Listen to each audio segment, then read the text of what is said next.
What's up, guys? Hey, welcome everybody. You are live here at Texas Archery for the Texas Open. This is the adult top 16 shooting compound, recurve, and barebow. Excuse me. The one thing that we've got going on is that, wow, wow, it's just too early, I guess. We have top 16. That would be U21 and above. All of them have been grouped together, men, women, and they're competing for the money today. There's almost $3,000 in the barebow, $2,700 in recurve, and $2,700 in compound. Barebow really stepped it up this year. We did. Barebow ended up paying out all 6 positions. The others, it was the top 4 positions that get paid. But great turnout. This is our largest fee or largest TSA state championship to date, and it's the largest amount of money that we gave away or we've given away. We gave away $4,000 in scholarships yesterday, and we plan to continue to do that next year. Right now, you're not missing anything. They just had their first practice in. They're going to do another practice in. How this all plays out. Top 16, down to 8, down to 4. Once we get to 4, we'll move everybody into this one range. We have 2 ranges going. Unfortunately, we don't have a camera in the other range because we moved everything in here last night for the shoot-off for the youth, which was a lot of fun with chat Very post. interesting. You know, Ethan Chan had... they both shot amazing. I know. And it was so good, so good. If you didn't see it, go see it. But thank you for tuning in. All right, let's go ahead and see what's going on down there. Also, the other thing is I am going to step away for a moment and let Emmy, Purcell, and Julia do the live broadcast for you. Woo. All right, so here you go. And you guys explain scoring to everybody. Okay, so let me wait for Emmy.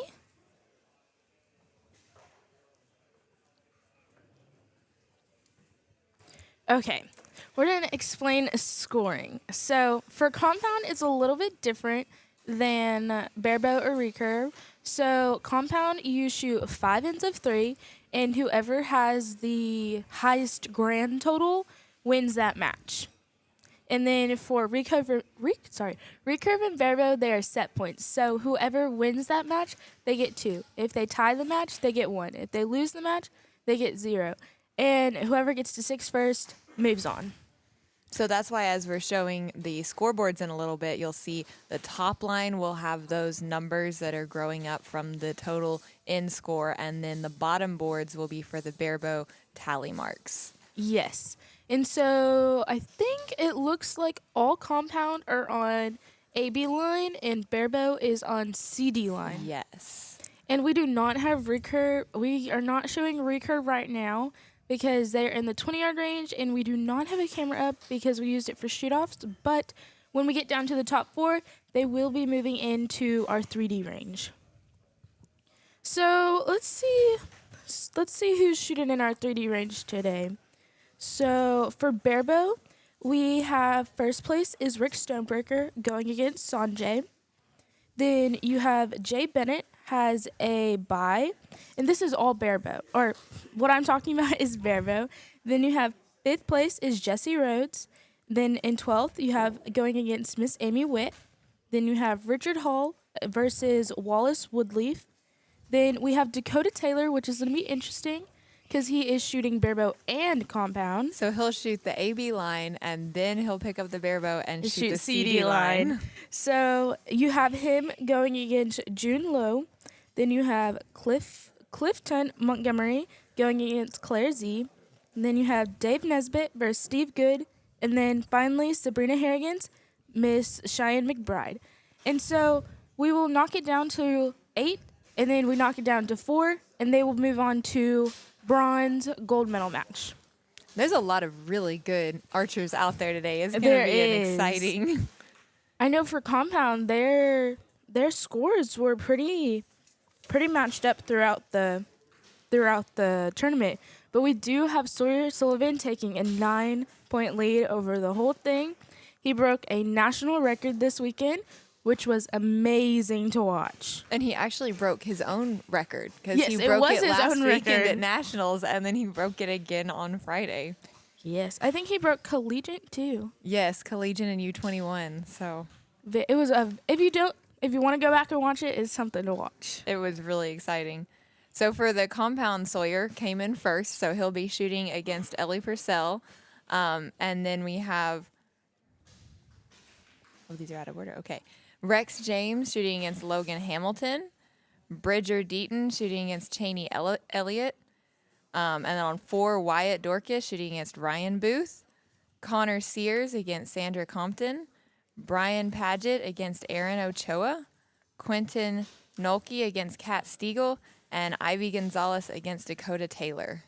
So you can see Dakota is in a, I think Dakota's in a, if he's, I heard him say earlier, if he makes 3 for top 3 for compound, he's going to conceive barebow and go for compound. Yes, because that's when they'll go to the one line. Yes. So that would be pretty tricky to try Yes. and shoot both of them in under 2 minutes. But, so we were talking about earlier, barebow did really step it up this year. They are giving, I think, over 3,000 or more for their Wow. division. So, and then compound and recurve are only doing top 4 because however many people they're in, that money that registers goes to the payout. So, get more money by more people showing up. So this was their second practice in, so they'll be starting the scoring ins pretty soon. And I know they said they were going to have several people changing out targets Yes. so that they'll start with fresh faces. So after you have a winning match, you can leave your targets or you can take them, as you will see probably. But then you move your scorecards over to where your next bell is, and then they'll rearrange it. Judges will get everything ready and do it over again. And they'll just keep going all the way down until the final 4, and that's when everyone will come together on one line, and that's when we'll get the recurvers in the 3D range as well. Which I know for recurve, let's see who's up for recurve. I know we don't have a camera in there, but so we do have Casey Caulfield, one of an Olympian. She will be one person. She'll be one of the people to watch for this afternoon. And she's also in the top 5 in the world right now. Yes, for the she world ranking is. system. So. And I think last weekend she broke her own. I think she broke 3 records last weekend too. Oh wow! And it was really fun to watch. So you have Casey Caulfield going against Rylan Hartman on bail 10. Finish Jordan against Kevin Poon also on 10.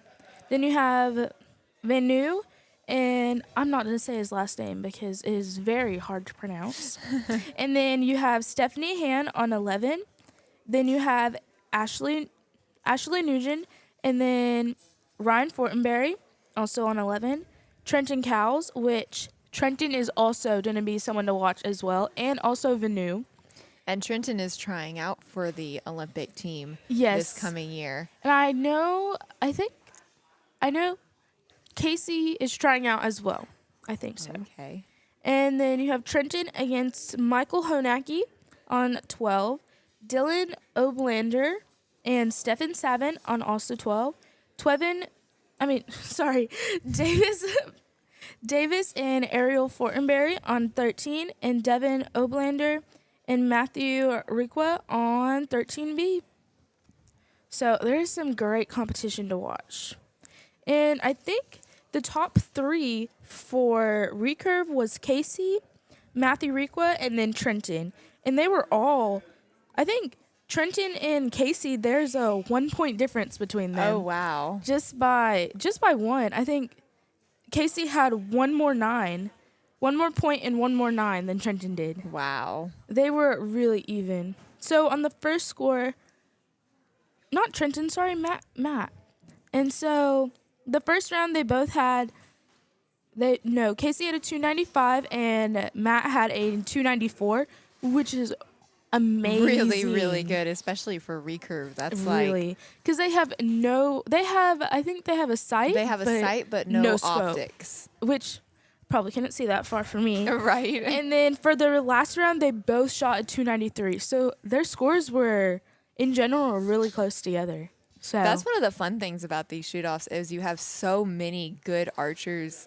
Parts of it really are up to whoever has the better day. Yes, and there was a lot of ties last night. So I want to see how many ties we get today. Especially as we get down to the final 8 and final 4, because those are some really good archers. We also had a few one arrow shoot offs last night, that's when we have closest to the center. I think you tie once, you tie twice, and then one arrow shoot off, which a lot of compounds and a lot of recurves are going to have some tight scores today. So It's also interesting to see who does well under pressure because sometimes in Yes. the shoot off, their scores will be so much lower than they are in the qualifiers. even if you do lose or don't make it to the next match, you have that experience to take with you, and you know how you're gonna do in shoot offs, and you know what you can learn from this. So you competed in the bronze medal match shoot off last Yes, night. How ma'am. was that? It was a little nerve wracking. I liked how all of our compound setup, we all knew each other. It was mainly text archery, and then we had Rendon and Keegan, which I've known Rendon since I was shooting a little bit, and I've known Keegan for a while now. And so I felt pretty good. My shots felt pretty good at the match. I get a win against Logan Saxon. It's just, for me, I kind of had to get over. I normally fill in my holes, so I normally don't see my holes down Oh. there. And during matches, for medal matches, you can't fill in your holes. So I had to get over that. My last in was a 29, which I feel like I finally got in the groove of that. And I was like, it takes me a while to get warmed up, and we couldn't practice before, so I have to get used to that.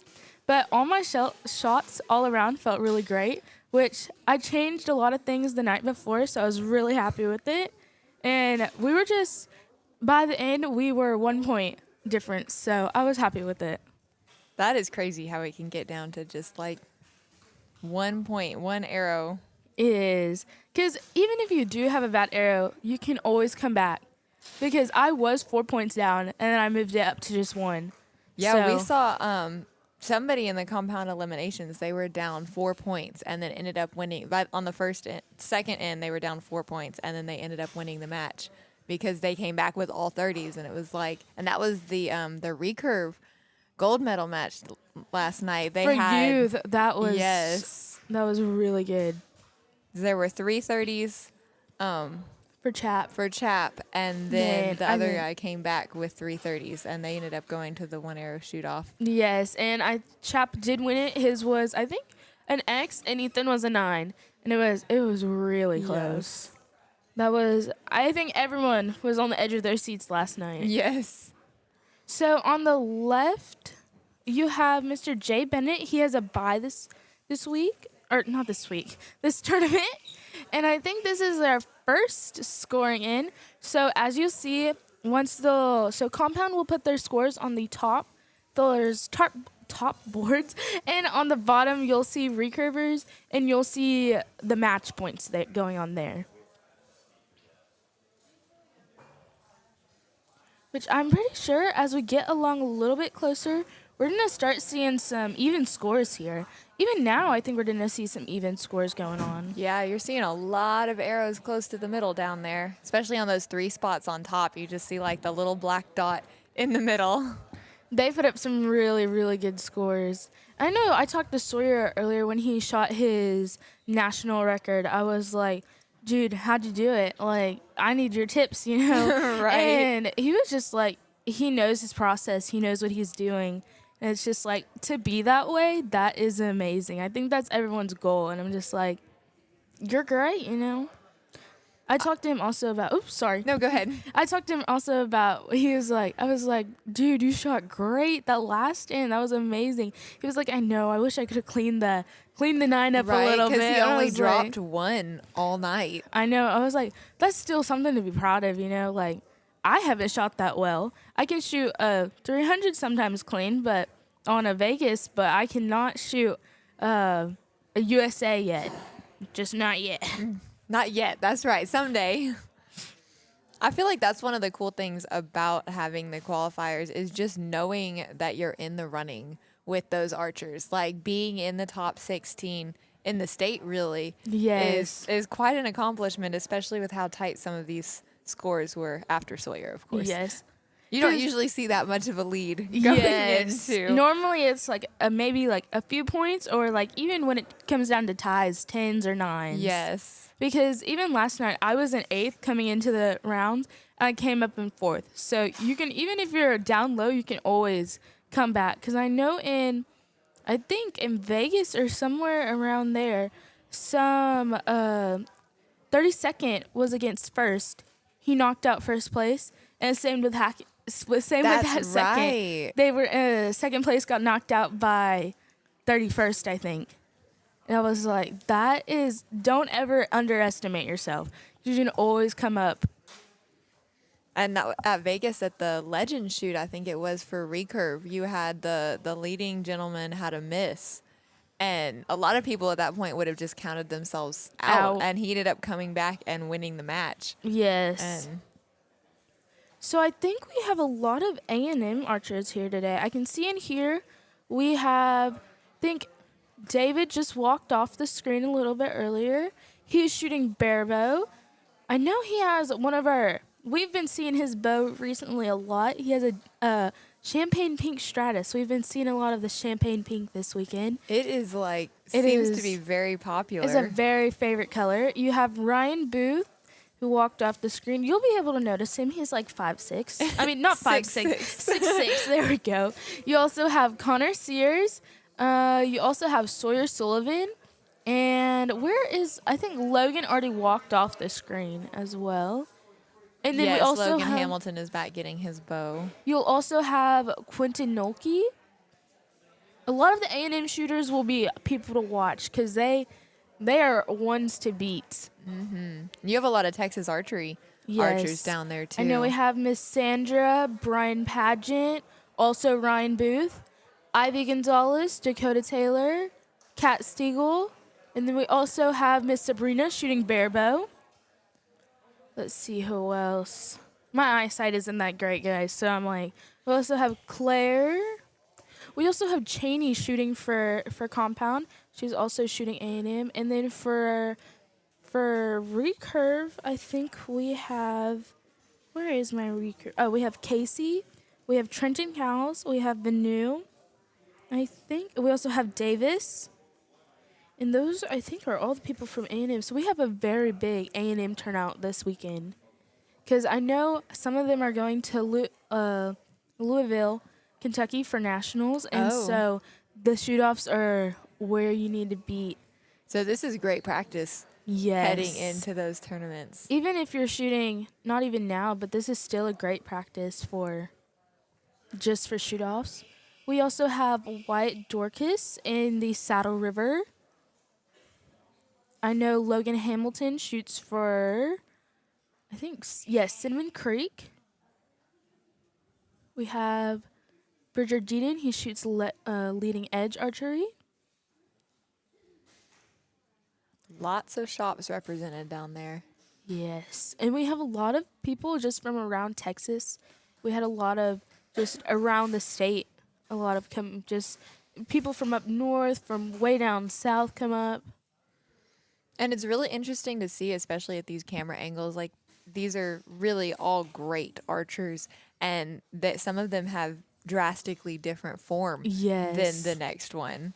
I know some people punch their release, and if it works for you. Right? You It's know, like they like- tell you, don't do this, and then you look to a pro, and it's like, well, this is what works for me. I know. So, as we saw earlier, you can see Ryan is shooting by Wyatt Dorcas. He is pretty big, And then I think, let's see, Ryan is going against, who is Ryan going against? Ryan is going against Wyatt Wyatt Dorcas. Dorcas. So those two are going to be this is going to be one of the matches to watch for sure. And Ryan came in 4th overall this weekend.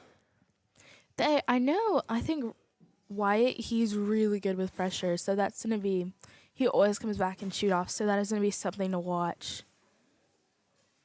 You have Logan Hamilton and Rex James.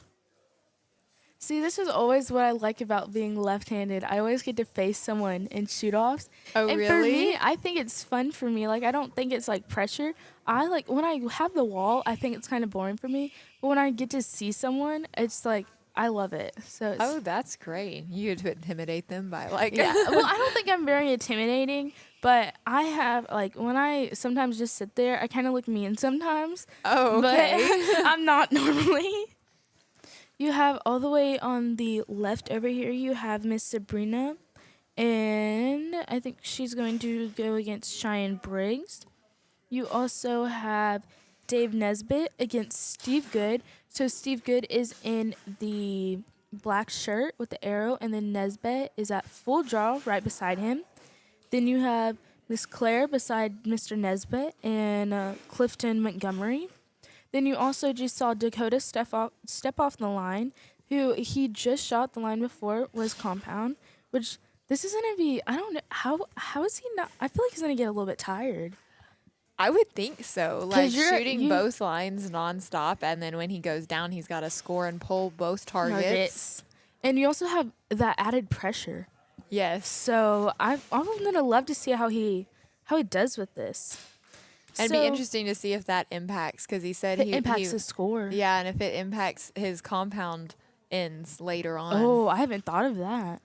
So you also see, if you look, it's gonna say Wallace Woodleaf, but we call him David. So There are a lot of people on here with nicknames. Like reading these names, I'm Yes. like, who is that? And then like, oh, when I know them, I'm like, oh, that is not your name. right. But I think Vegas, I figured this is the first time I always known David as David, not Wallace. And then at Vegas, when he went up to grab his award, they said Wallace. I was like, who's Wallace? and David walked up. I was like, oh, go David. I think it's his middle name. I think it's Yes. his middle name. Yeah, and then you have like Ivy. He Oh, doesn't yeah. go by Knives Gonzalez. Everybody calls him Ivy. So because I think I don't know how Roman numerals work. I think he's the fifth. yes. Okay. So he's the fifth. So it says Ivy Gonzalez. Ivy. V. When I was little, I always thought it was like spelled Ivy Me instead of like too. Ivy. And so then he was like, oh no, it's just like Roman numerals. I was like, oh, that's cool. That's a cool idea for a nickname, Yes. though. Like, So as you can see, it's pretty close on top. So you have Sawyer with a 30 and Ellie with a 29. So even 1 point scores, you can always come back from that. And then you have on Bale 2, you have that's Rex James and Logan Logan Hamilton. Hamilton. So Logan had a 27 and Rex had a 29. So I think And it looks like Bridger and Cheney did not put up, Up their their scores scores. last time. but it's okay. Well, the judges will probably get them to do that. And then on the Bale over, you have Ryan and Wyatt tied with a 29. Or oh, no, wait, no. I'm sorry. Ryan has a 29 and Wyatt has a 28. And then, And then Connor and Sandra are tied with 29. that's gonna be. I feel like that's gonna be a match, good match because they're both pros. Sandra shoots for Matthews and Connor shoots for Elite, and so this is gonna be something to watch here. Then I think you have And that pressure just increases. Like when you Yes. know you're still tied, there is no like wiggle room to Room. relax. yeah.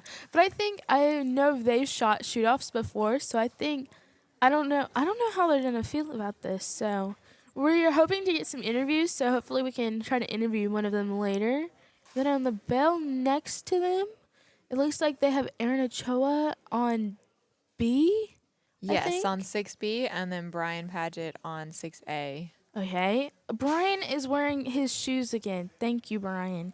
Brian normally shoots with his Birkenstocks on, Oh. and so he's been wearing his Hey Dudes lately, and it's been good to watch. You know, we noticed a lot of Hey Dudes on the line Yes, yesterday. you know when you're in Texas, you have jeans and Hey Dudes. Or It's like cargo the pants and archery. Hey Dude pants. I knew last night, Case Scott, he shot with his camo Crocs on, and then you're in Texas when you got Right, your- when you have a shoot off with camo Crocs. And then I think on number 7 we have Kat Stiegel on Yes, B. Kat and Quentin. Okay, so I think Kat is leading by a point, 55 to 56.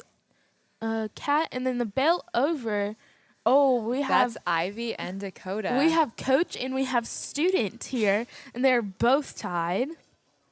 And so let's look at Barebow. So first we have Rick Stonebreaker and Sanjay, who are, I think they're tied It looks 2 like for they've 2. tied, yes. So that means they both won one match already. And then on 2, Jay Bennett. Oh, Jay Bennett has. So he's won both of his matches. Well, I think he has a bye. Because Corbett, Oh, Corbett because is he not was here, not available so to come today. I guess Yes, he's put so up he's his just points gonna already, win. you know. And then on on 3, you have Miss Jessie Rhodes and Miss Amy Witt. I think it showed on there for 3. Miss Jessie is up by 2. Yes. And then on 4, you have Richard Hall and Wallace Woodleaf, aka David, guys. And I think it's. It looks like they've tied one, and David's It's won 1-1. one. So if they tie, you get 1 point each. So it looks like David's at 3 and Richard is at 1. Then on 5, you have Dakota Taylor and June Lowe. So it looks like Dakota has won this match. And it looks like they did not. It looks like Dakota won the first one, and they did not didn't update update. it this And last then time. you have on number 6, you have Clifton, Montgomery, and Claire. So it looks like Clifton is up by 2, or up by 4. David Nesbitt and Steve Good. Ooh, They are tied. tied. So they have both won 1 match.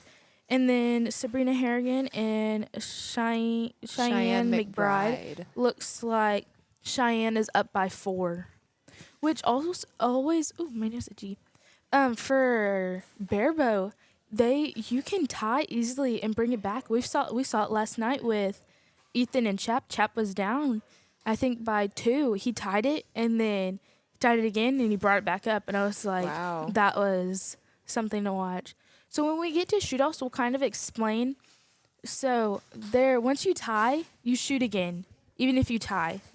Even if you're already at 6 and they're at 5, you tie again. And if you tie, whoever has the best score, I think, wins. And also, for the clocks, you get 20 seconds per archer. And they'll have clocks on each side. And also, the trailing archer will always shoot first. Yes. Which I did not know that. I found that out last night Oh. while I was shooting. I thought it swapped, but it does not. And there's really no time to let down in No, those there shootouts. is It's like you none. have to put up a good shot the very first time. Yeah. I know when I was doing just eliminations for top 4, I was on my last shot. I love taking my time. That's not a great thing for me, but I know I had a few shots where I just had to rotate it through. And I was like, sometimes I was just like, oh, it was a good moment because I was like, I didn't know if it was going to make it or not, but it did make it. So Those are those shots where like you feel like your subconscious is really strong though. When you have a Yes. shot that is iffy and it has a great landing and you're just like, thank Thank you you. for getting it there. because for me, when I'm at that point, my head goes silent. So it's just like, because I'm focused on trying to get that shot off. If it's not going, I'm like, keep your hand strong. Because I love to shake my hand when it gets stressful. Oh. So once I was like, just keep it calm and breathe. So we have Cheyenne McBride on the very end. Then you Yeah. can see Miss Harrigan. And then Mr. Good, Nesbitt, Claire, and then Montgomery, and then Lou. Then you have Dakota, which, as we said earlier, going to be a 1 to watch. You got David and Richard Hall. So I And think David's another A&M archer. he is. I was trying to look from earlier because they normally wear their A&M shirts, but they're wearing some kind of maroon today. That's how I found them. And then you have Jessie Rhodes in the shoot cute archery, and then Miss Amy Witt on his right. Then you have Jay Bennett. She has a bye. Look, that is always a bye is sometimes good because you always get moved up, and I think it is good because you get those practice ins. Yeah, because Jay is getting to shoot all these practice ins, but really is not having to worry about where his Yes. arrows are Just landing. focus. When I have a bye, I always tend to focus on.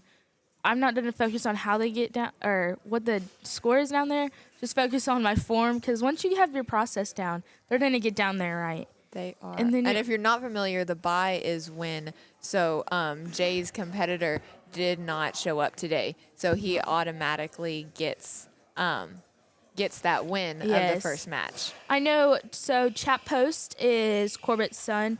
I know Corbett's a vet, so I don't know if something happened at his clinic or something. Oh. But you also have Rick Stonebreaker and Sanjay. So this is where we're gonna see these scores change. Hopefully, it looks like they're And all pretty close together by a few points, though. they are. And Rick is an archer who's actually eligible to shoot in the Masters division, but is Yes. choosing to keep shooting in the senior, and he's still coming in first by quite a bit. Okay, looks like we're gonna have an interview coming up real quick. Let's figure out how to get this on there.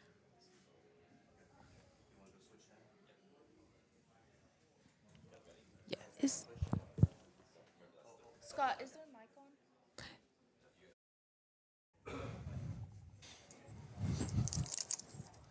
Can y'all hear us? Yes. Okay, so give us y'all's names and like who you shoot for, where you shoot for. Give us some little interesting things about yourselves. All right. I am Devin Oblender.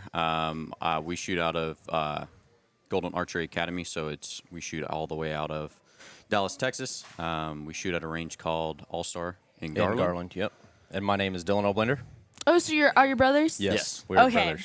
So how long did it get y'all to get up here since y'all live in Dallas? 3.5? 3.5. Ooh, Not that's bad, a- not a bad Not drive bad at at all. Okay. Because we're used to driving everywhere. We've been shooting for 12 years. We've just taken a 2-year break, so we usually drive to all the USATs and stuff. So this was not a bad drive at all for us. Not bad at all. What brand do y'all shoot? Any specifics? I Hoyt. shoot Hoyt riser with win and win limbs, then Easton arrows. I shoot Hoyt bow, Hoyt riser limbs, and then I shoot Easton arrows as well. Okay. So did y'all just shoot eliminations or? Yeah, we just shot eliminations. Okay. How was the feeling down there? Is there some like tension down there or anything at all? A little bit. My match went to one arrow shoot off. I just haven't been shooting very much, so I was shaking a lot. It's just have to build my endurance back up. So I went to one arrow shoot off. Like I said, I was shaking a lot, and I just unfortunately shot an 8. He shot a 10. Just the way it goes. Yep. And my match, he shot a clean 90. So I have to build up a little bit of endurance as well because I've only been back for about 3 months now. Because I took 2 years off, I have to get my endurance back up, build up the arrow count, that kind of stuff. I did finish with the 29. I barely that's had really one good. out. Oh, yeah. Barely had one out. And he shot a 30, sadly, but he shot really well. He shot a 90. I can't get beat by 30, Yep. so You can only I just tie need 'em. to shoot better and just shoot 30s. So So what are y'all's goals for this year? Y'all gonna be shooting USATs anything this year? Our goal is to attempt for the Olympic trial, so we'll see how that goes. Ooh.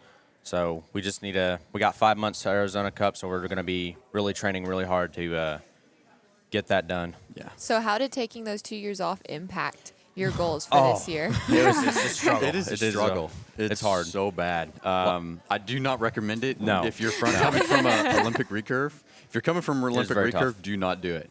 Just actually keep doing some training stuff at home, but Yep. do not take the whole entire time off. Like we used to shoot around 300-400 arrows a day. Now we can Wow. barely shoot like 30 to 60. Yeah. It's rough. Yeah. It is very rough. And then us coming back, I'm shooting 48. He's shooting 48 pounds. Yeah. So that was kind of a struggle to get Oh, yeah. back. Yeah, And that's, If you do that's take no time off, light definitely poundage go boat. light. Yeah, yes. So So I think we're both compound, right? Yes. So how is y'all's recurve process way different from ours? I haven't heard anyone's recurve process yet, so I So- want to know this. during COVID, I shot compound for 6 months. It's completely different. Like compound, you have that let off, and it goes. You can have let off from 75% all the way to 90. Recurve, you do not have that. No. So if Yeah, you you shoot do not have 48 that let pounds, off. you have 48 pounds. Oh, yeah. So for me, for 3D, I was shooting 70 pounds, but I would get all the way back, and it would be like 25 pounds. So it felt nothing. When I was shooting some USA archery stuff, I was shooting 60 pounds, but on the backhand, I was shooting about 15 pounds. So it's a little bit different. Oh, yeah. Recurve, you're just holding all that pressure there. You can feel it throughout your whole entire back and everything. From shooting compound, it feels like you can just hold it for years and never have a problem. Oh, yeah. Recurve, you hold it, and once you get hold past 5 seconds, it's like, oh my goodness, I can't do this. Yes. It's like struggle bus. So it's a little bit different on that because just the poundage, but pulling back a compound, getting all the way back there and having that let off, it's super nice. Recurve, we do not have that. No. So it's just a little bit different because of that let off with the compound. I also feel like with recurve, the bow lets you know if you're doing something wrong. Like if you're Yeah. up there, you give out on your back half a little bit, you collapse. Yeah. And the bow lets you know. I feel like I shot compound for a little bit when I first started. I feel like it was more forgiving because it's the let off and everything, but it's been a while since I've shot a compound. So Yes. How did the optics change it? Because like Oh, for yeah. compound, we have magnification and we have Yeah. clarifying peeps, but y'all are just shooting with the recurve pin. to be honest, I don't really mind it. To be honest, Not at all. I mean, we have a like 1.5 millimeter dot. So I shoot a blue dot, and for me, like shooting down in basically the dungeon, I could still see my pin Oh, yeah. perfectly fine. The lighting down there it's a little bit different than you see in the arena currently. But I didn't mind it. A lot of Yeah, I people did not mind it at For all. me personally, I mean, I've had worse lighting, like Vegas. If you're shooting it down in the basement, Oh yeah. Oh, yeah, The you lighting have is that rough bad in there. lighting. It's worse down there than it is here. So for me, I'm like, this is actually pretty nice. Yeah, it's nicer to shoot in this arena, but also you have disadvantages and advantages in bright arenas and Dark dark arenas, arenas. yep. So for me personally, we've always shot like in kind of like a darker Yeah, setting. dimmer aspect. So for us, that darker setting for us is a little bit, we're more comfortable with Yeah. it. Oh yeah. So Oh, and that's not probably a that big. benefit of Oh, yeah. shooting so many different Yes. locations is just letting your body get used to the different lightings and the different feels. yeah. And then especially with your eyes, if you're like changing from one arena that has bright lighting and the other arena has dark, your eyes will change. So your sight pin's going to change. It's going to look different. You may not be able to see, like, let's say you shoot like a certain color dot, it may turn completely black, or you can't see it as well on the target due to that brighter or lighter, that dimmer condition. Okay. Well, we'll see. Oh, I'll see y'all at Arizona Cup. So Oh, yeah. come say hi for sure. Definitely And will. y'all see us, come say hi. Definitely Okay. will. I appreciate it. Thank y'all. you for Thank joining y'all. us. No problem. Okay, guys, I think in this 3D arena that they are shooting their fourth in. So for some matches for Barebow and for recurve in the other end, I have no idea who's winning matches, but we will see that when they come in here in the next few ends. So we'll see some Barebow matches cleaning up right now.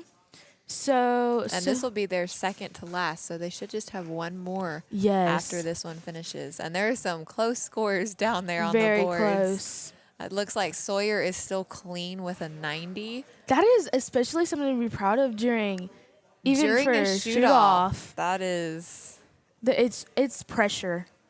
So we have on Bell 2, it looks like Rex is up by 3 against Logan Hamilton. It looks like for 4. Oh, wait, 4. no. It looks 3, I'm sorry, 3. 3 is Bridger and Shaney. And it looks like Bridger is up by 9, I think. that's what it looks like. Okay. It looks like Bridger has only dropped 1-9 so far. Yeah, so he is. And then on 8, We got, I think on 5, 5, we got Wyatt Dorcas and Ryan Booth. Ryan is up by 2. and then Connor Sears and Sandra Compton, it looks like are tied. They're still They have both just tied. dropped 2. For real? It looks my like they're both goodness. sitting at an 88. So That's gonna be one we're gonna watch. And then I think next over is Aaron Brian and Aaron. So it looks like Aaron is up by 5 right now. And then Quentin and Kat. Oh, so Kat is up Kat by is 1 up by right now. 1. And they still have one more in to go. So this is where the nerves get a little bit extra.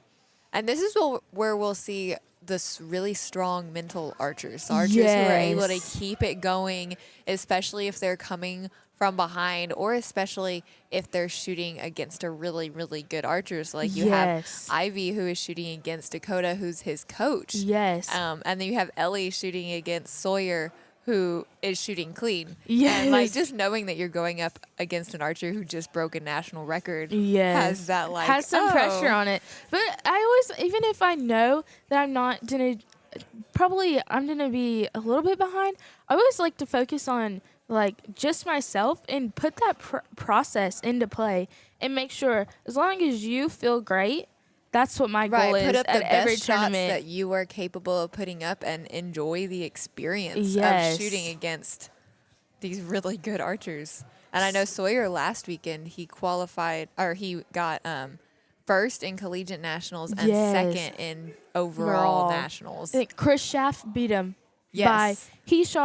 Chris Schaff shot what Sawyer shot, 300 and a 299 comes out with a Yes. 599, and I was just like, these are some great scores. And I think Sawyer and Ethan Merrill at A&M, they both shot, I think, a 597 or 598, which is amazing. That is absolutely really amazing.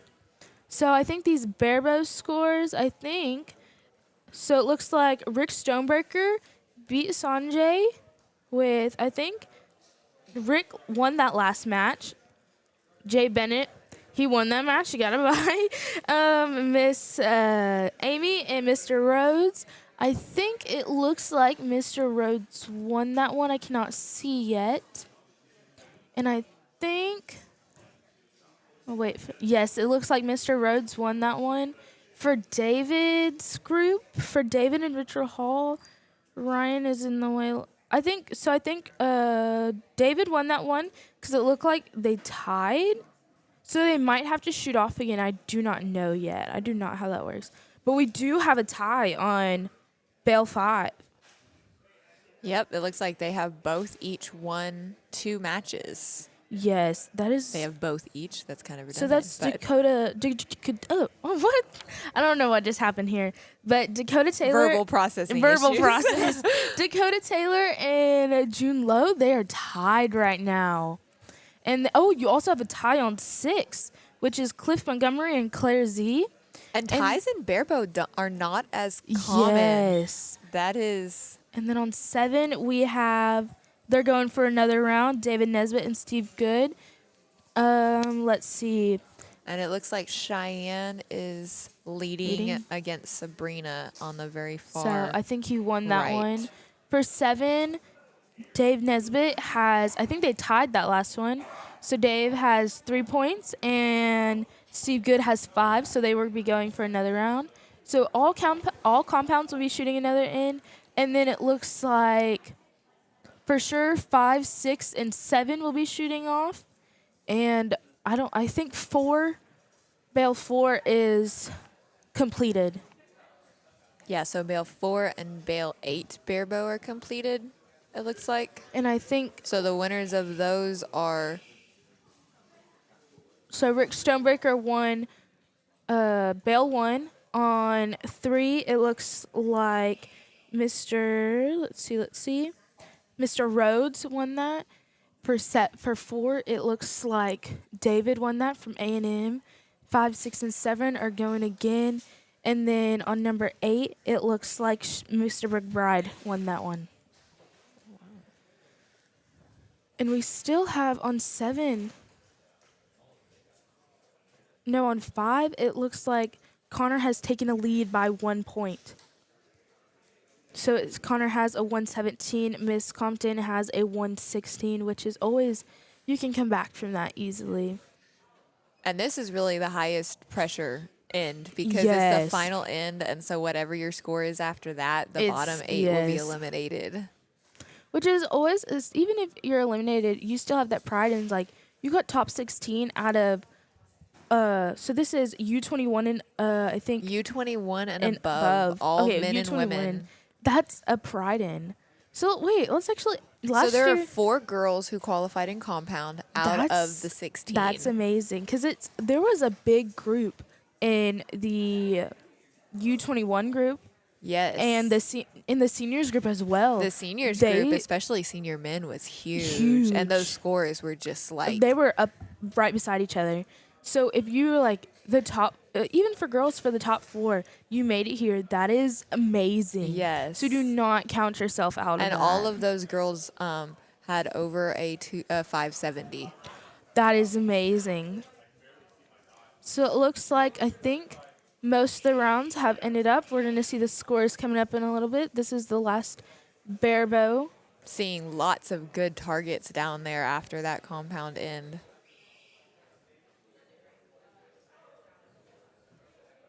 So it looks like, yep, just 5, 6, and 7 are shooting off. This is kind of the pressure now where you're like, you're tied. 5 and 6 are tied. So you can see, you're right beside your opponent. So you got to focus. This is where you kind of focus on yourself. Yeah, and you just kind of like, have to block out all the external distractions Yes. and just trust that you know what how to to shoot do. your shot. Yes. Your body knows what to do. So, just take a deep breath. Just And smile. and smile. What my family says, we just go out there and shake and bake. It's our family little saying. It looks like Dakota and Mr. Montgomery are finished up shooting. Mr. Jun is still shooting. Looks like he just finished up, I think. I think Mr. Good is... Nope, Mr. Good has one more arrow, and so does Mr. Jun. Miss Claire's over.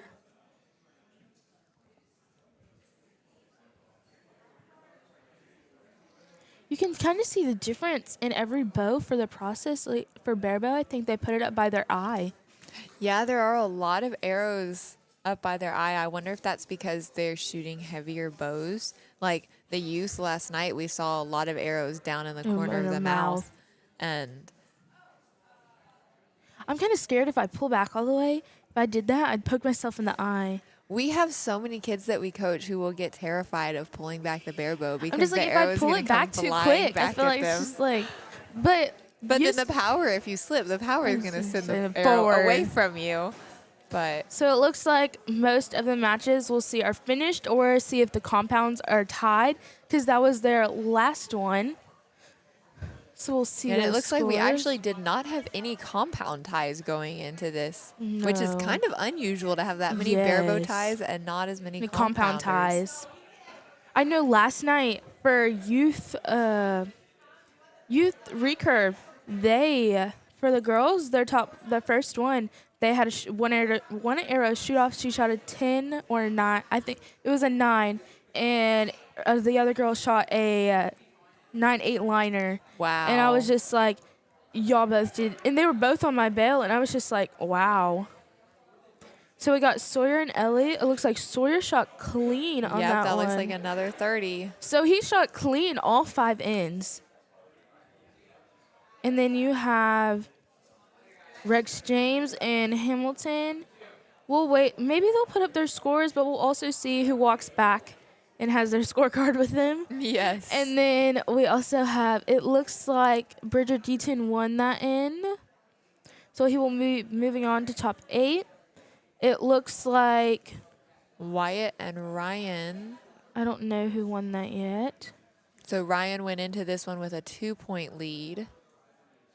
And then we'll see for Miss, I think, okay, Ryan left his target up there. So I think Ryan won that one. And then you have Connor and Sandra. We'll see who wins that one. Last night they Yep, told so it us looks to like put. Connor is bringing his Ryan is bringing his scorecard up. So last night they told us to leave our scores on our last one down there, but I guess they didn't do that today. Sawyer did though, Thank you, Sawyer. He's probably proud of that 150 in a I shoot know. off. I would take a picture of that for sure. Yes. I think they'll also say when we have our top 8, they'll call out names. I think that's what they did last night. I can't That is, remember. they did on most of them. From up here, it was a little bit hard to hear on some of them what they But were. they normally bring them up to the shooting line, and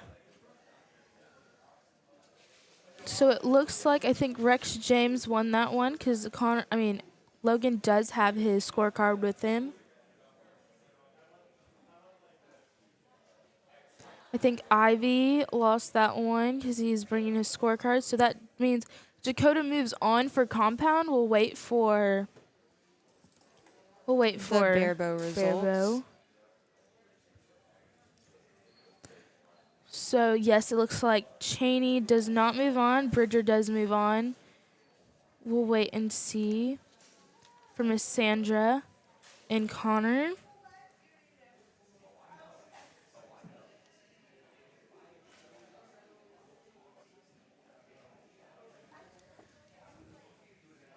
hopefully they'll say, because from up here it's a little hard to tell. Yes. So I think, so for for Bale 8, Cheyenne Bridges moves on. For number 7, Dave Nesbitt and Steve Good, they're tied 5-5. Oh, wow. We're gonna So have that'll be a shoot off. For Bale 4, David moves on. For Bale 3, JC Rhodes moves on. Jay Bennett moves on because he had a bye. Rick Stonebreaker moves on. So for 7, there is a shoot-off, so we'll wait and see for that. 6, I do not know who moves on yet. We'll find out sure enough.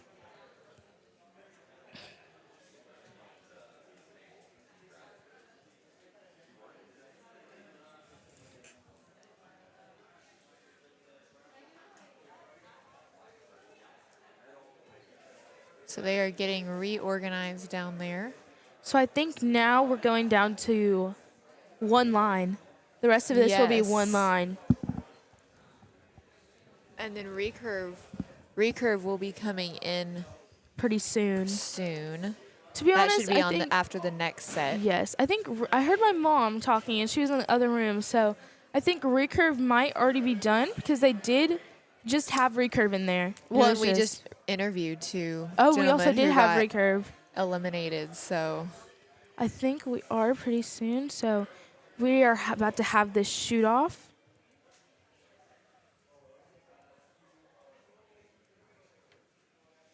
This is where it all gets quiet, and it's just, for me, I like it when it gets quiet because that means I can focus on me. and get kind of in the zone for your next, because just because you Yes. won this match Doesn't mean not you're gonna mean win the you are next one. guaranteed anything in the next one. So I think this is the one arrow. This is a scary one. And you don't see that very often in No. barebow. These are two really good archers.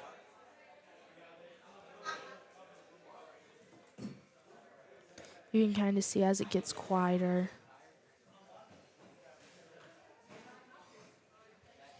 Oh, I do not have my binos. I know. I was looking for those in a minute. I was like, oh, I left "Where's them my down there. binos?"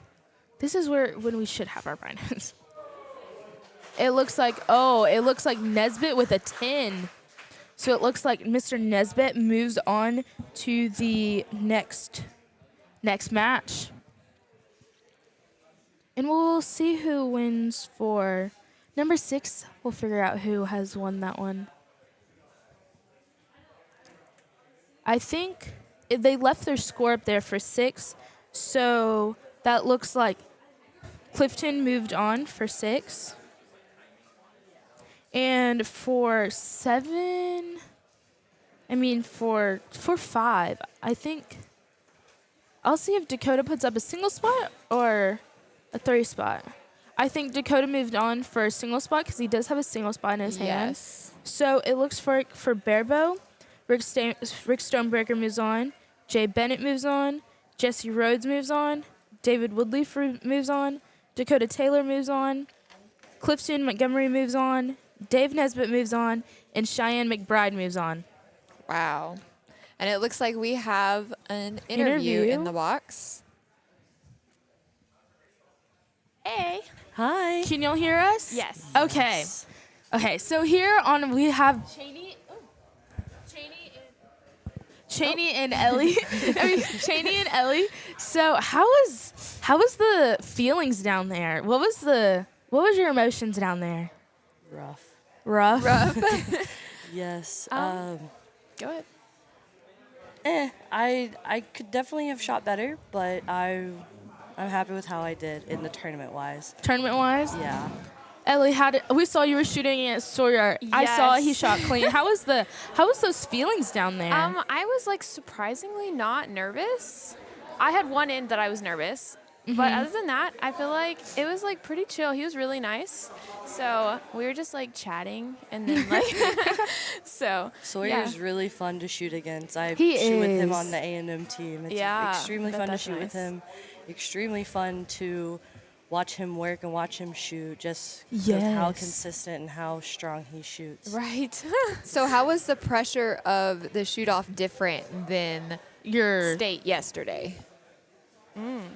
I think the pressure comes from knowing who you have to beat and how you have to beat them, Yeah. and it like affects you in a different way than just like, okay, it's all you. I'm by myself. I know I need to shoot good, but I don't know how good I have to shoot. Yes. But in the shoot off, it's like they shot a 10, I shot a 9. And you can see the targets like right next to you. Like Yes. Sawyer and I, like, because I shoot left, and so we're like face to face, and there's like I like forgot 3 about inches that. between us. Yeah. Yes. But I was like, and you also don't have like you can't make up an arrow. So like if you have an off arrow in practice or like in a regular competition, you got 20 in. So like it's not a big deal. Like you can just make it up. Yes. But If here you it's have like that 28, you can yeah, have the 30. to come exactly. back. Yeah. So I was like, oh gosh, I didn't think of that. So give us a little. How long y'all been shooting? Bows, brands, home range. I've been shooting for about 4 years. I just started like training, I guess you would say, like 6 months ago. So it's been fun. I shoot a Darton, newly Darton, as you can see. Yeah. I shoot a Darton E3D. It's a shoot through riser and it's purple. So yes, our range, we actually have our own range at our house. So it's called At Home on the Range, and we just walk up the That's property. cute. Yeah. So we coach up there, and we get to practice. So it's pretty awesome. How about you, Cheney? I've been shooting. This year is my 11th indoor season. Wow. So a long time. I shoot for the Texas A&M team, but mainly on my own. I shoot for Hoyt. I'm a local staff shooter, and I shoot the new Stratus bow.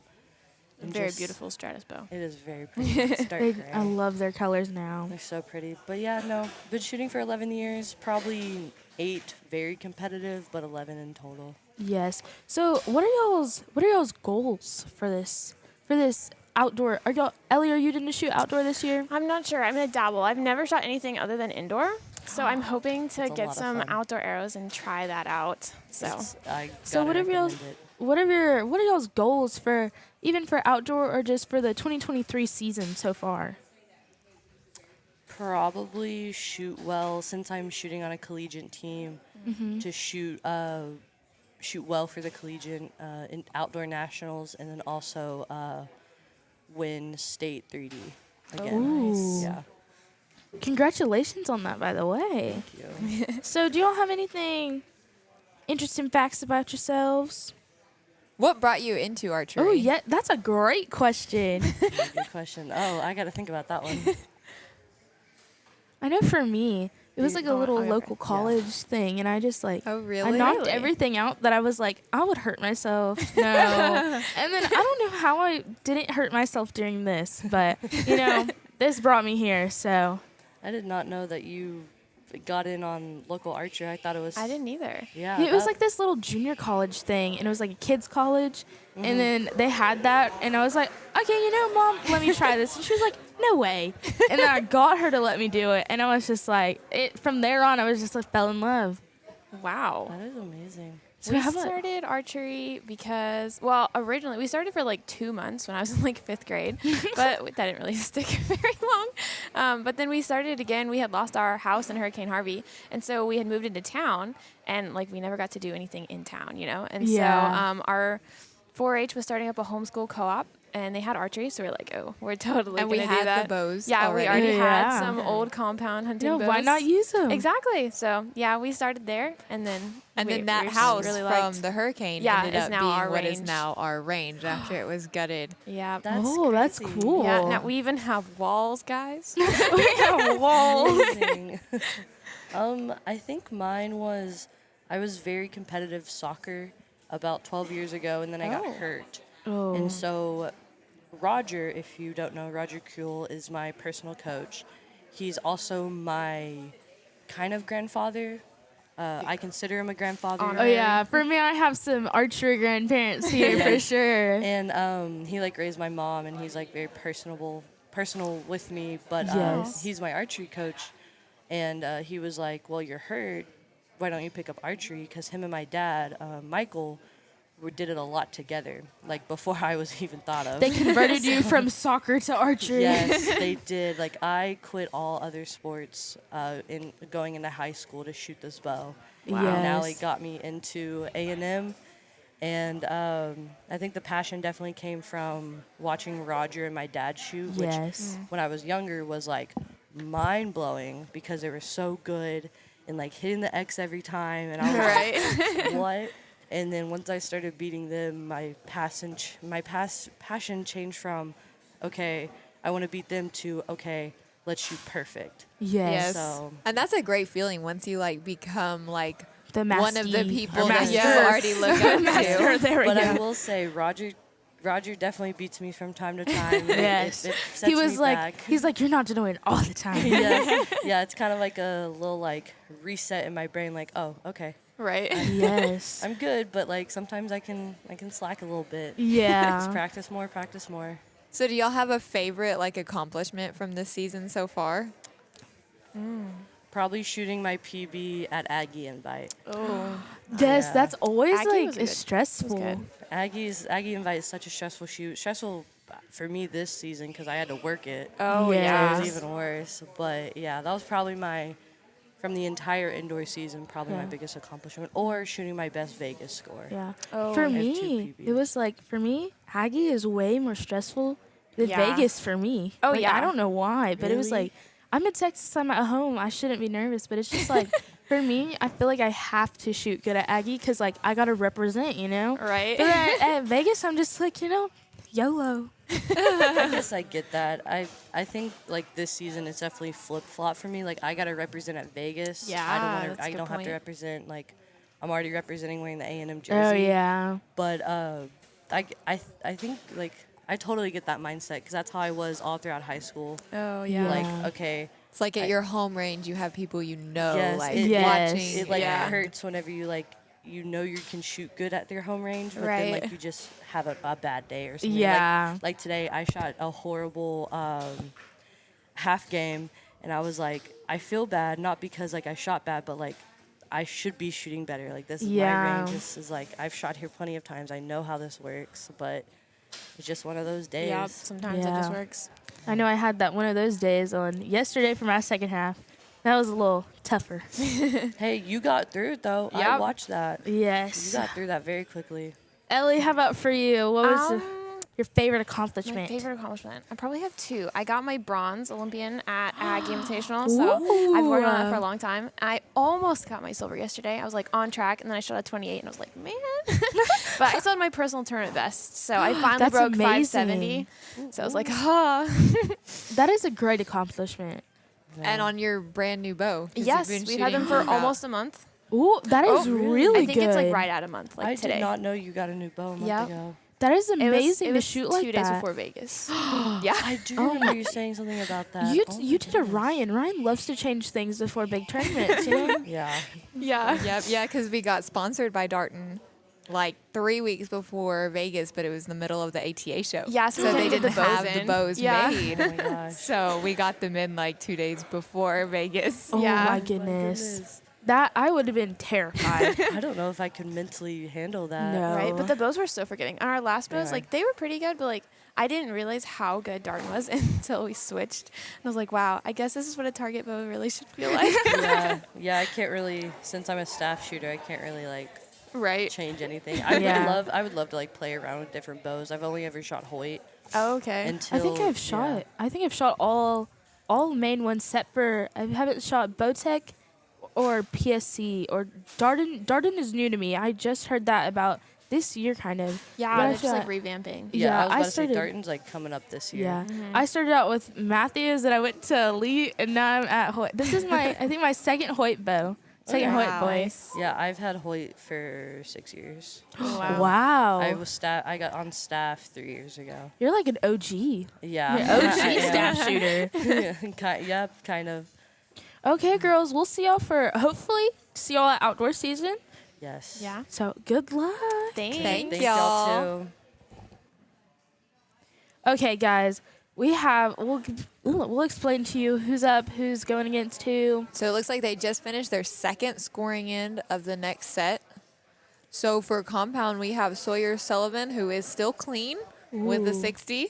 Looks like so Rex that is is 7 in a row that completely clean. is accomplishment. And then you have Rex, but Rex is only one He's only down. dropped 1. That is. He's going to give Sawyer a run for his money. I know. And then on 2, On 2, you have Bridger Deaton and Ryan Booth, and they are only separated by 1 point right now. Oh my So it looks gosh. like Bridger's just slightly Slightly in the up. lead, but that could change at any time. and I think on 3, On 3, it's Connor Sears, and I did not see if Brian Paget or Aaron Ochoa pulled from it was last time. I Aaron think it's Ochoa. Aaron. So, Aaron is up by 1 right now.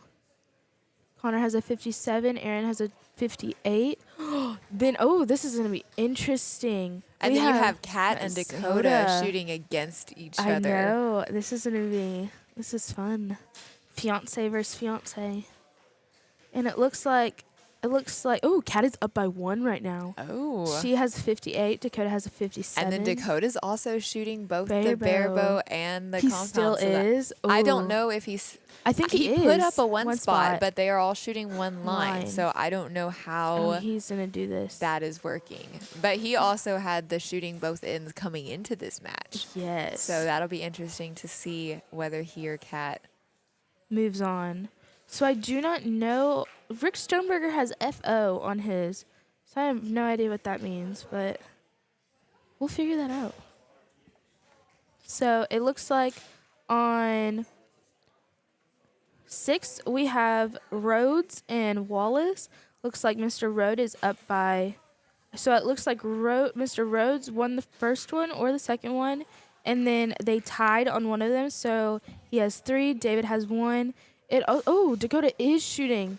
He is shooting the same line. Wow. So he is shooting his compound in record speed and then And jumping over to shoot barebow at record speed. And it looks like on his target, 7 is tied right now, 2 for 2. Let's see who's on. That'll be interesting to watch on Dakota to see if that It impacts is. his overall score, if he feels rushed through any of those shots. So it looks like Dakota and Mr. Clifton are tied. And then Dave Nesbitt and Cheyenne McBride are both tied. And we'll figure out on Stonebreakers what the FO means. Because I've never seen that. I don't haven't know. either. I don't know if he just it got left down there or something. I know yesterday when Barebow had theirs on the side, on the top, they put Barebow on the top. I saw And I was like, because Barebow, there was a lot of X's and 10s being shot. There were. And for Barebow, that's not, it's kind of common, but it's not like over common. It's not like seeing a compound But match where, yes. like at Vegas, the top 40 guys Have came in with a 300. 300. And every time, and even if you're cheering for the one kid and not the other, if the other kid's X, you are cheering. Everyone is Yes. on their feet cheering. So it looks like Sawyer had another 30, so he is still clean. It looks like Rex is down by 2 now, which is still, you can come back by that. We'll see what Bridger and it looks like Ryan I think, put shot a up. 30 on that last one, which is a really good comeback from that 28. Or he might have shot 2 29s. We don't have our binos. Oh, Bridger went back and is changing his. It looks like there was a judge called on for Connor's. It looks like there was a judge called for one of Aaron's arrows.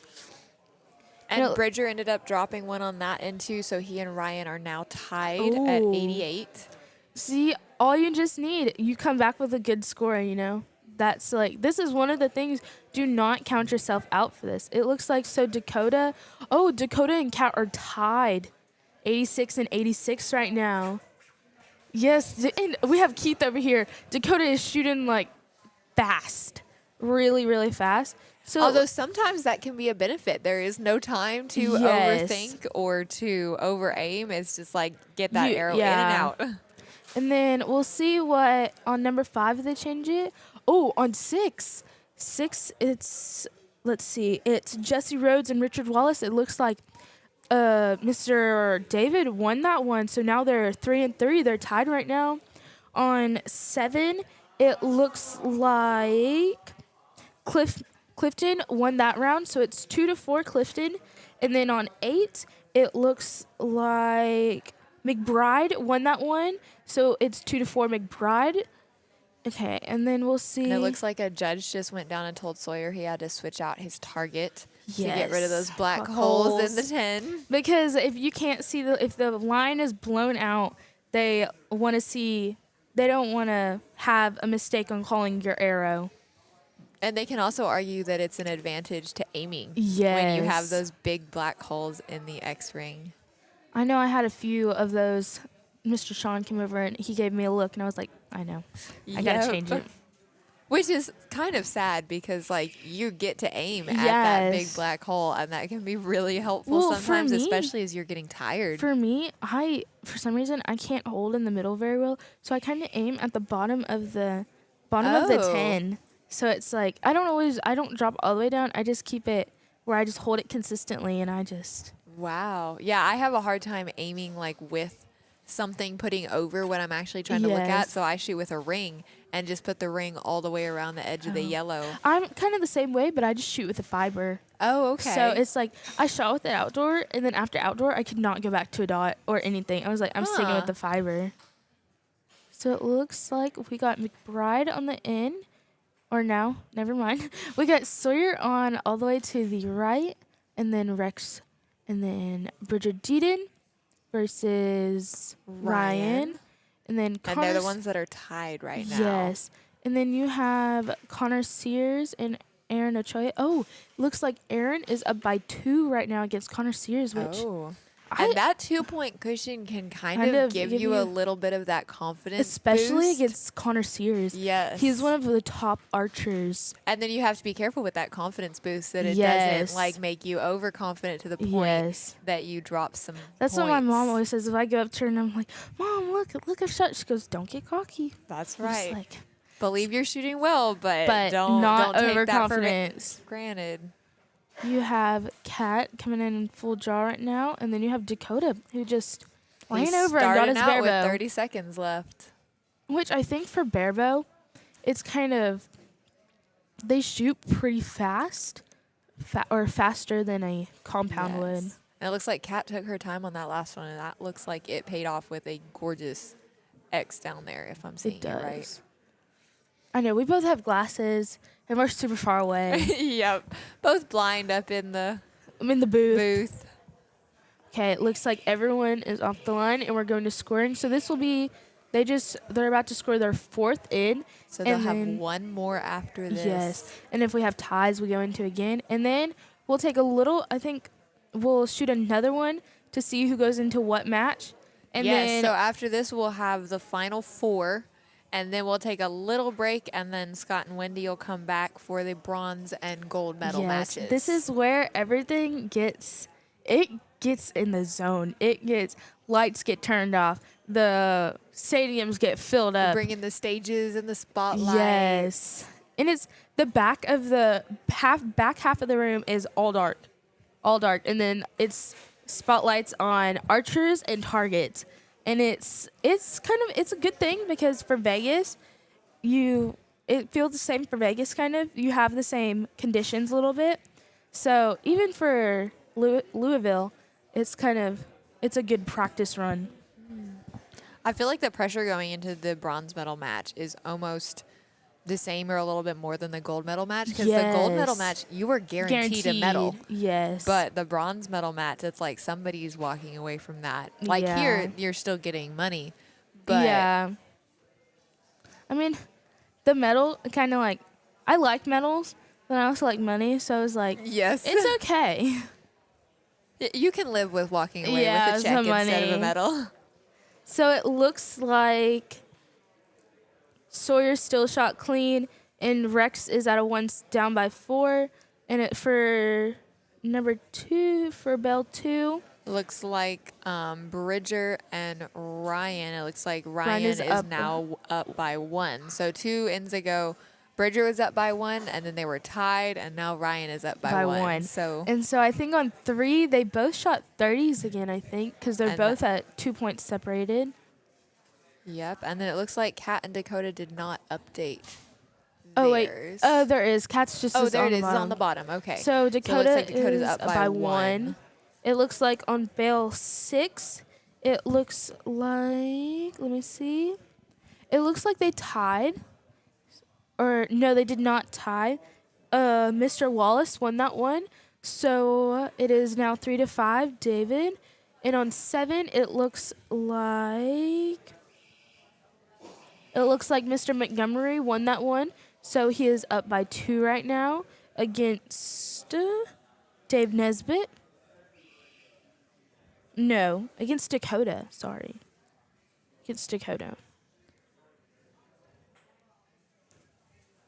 So they're coming into their final 8 shoot off, or their final shoot off for this group Yes. of 8.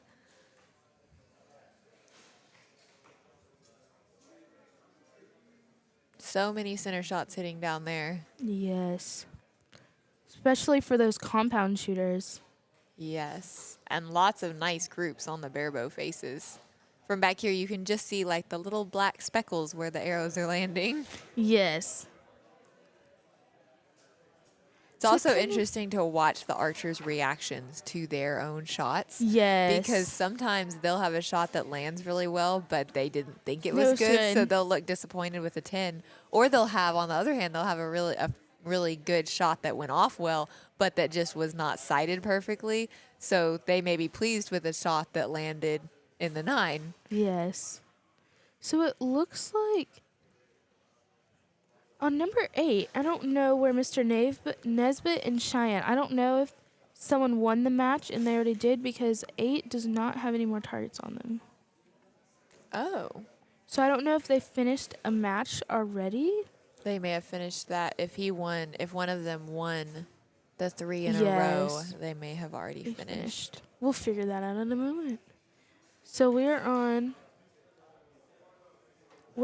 scoring the last end right now.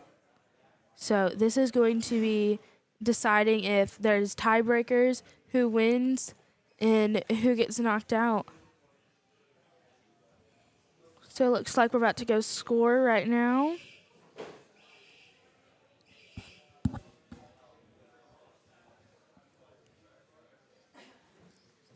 Can't tell if Dakota maybe shot a 9 on one of his. Definitely very close. This is going to be a very close. I love how Sawyer's shoes always match his outfit. Yes. It's like Very color coordinated. yes. He always has the best shoes. Like I've been seeing so many people with like really nice shoes here. Like they have really cute Hey Dudes or really cute Dunks. Archers seem They're to just, be like, very oddly proud of their their shoes. shoes. Like I have Their my- shoes and their quiver candy.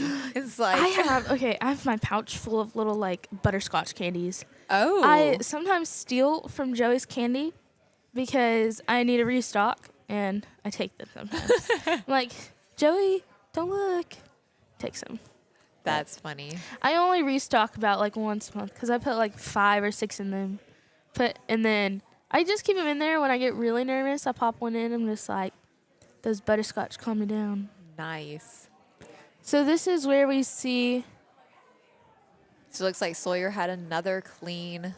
Oh, he shot all Round. clean that in. This is. So let's he's see. That 10 was ins 10. in, so that was the he shot equivalent of shooting a 300. Oh my goodness. So it looks like on 7 there's They a tie tied. again. So 7 is Dakota Taylor and Clifton Montgomery.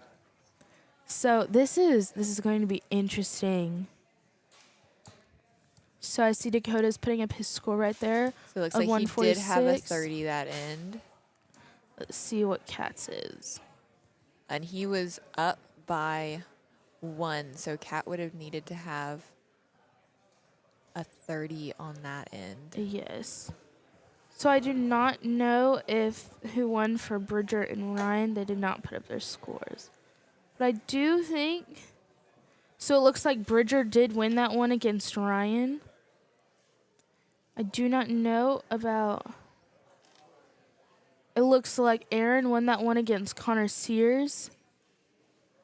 And then let's also see this.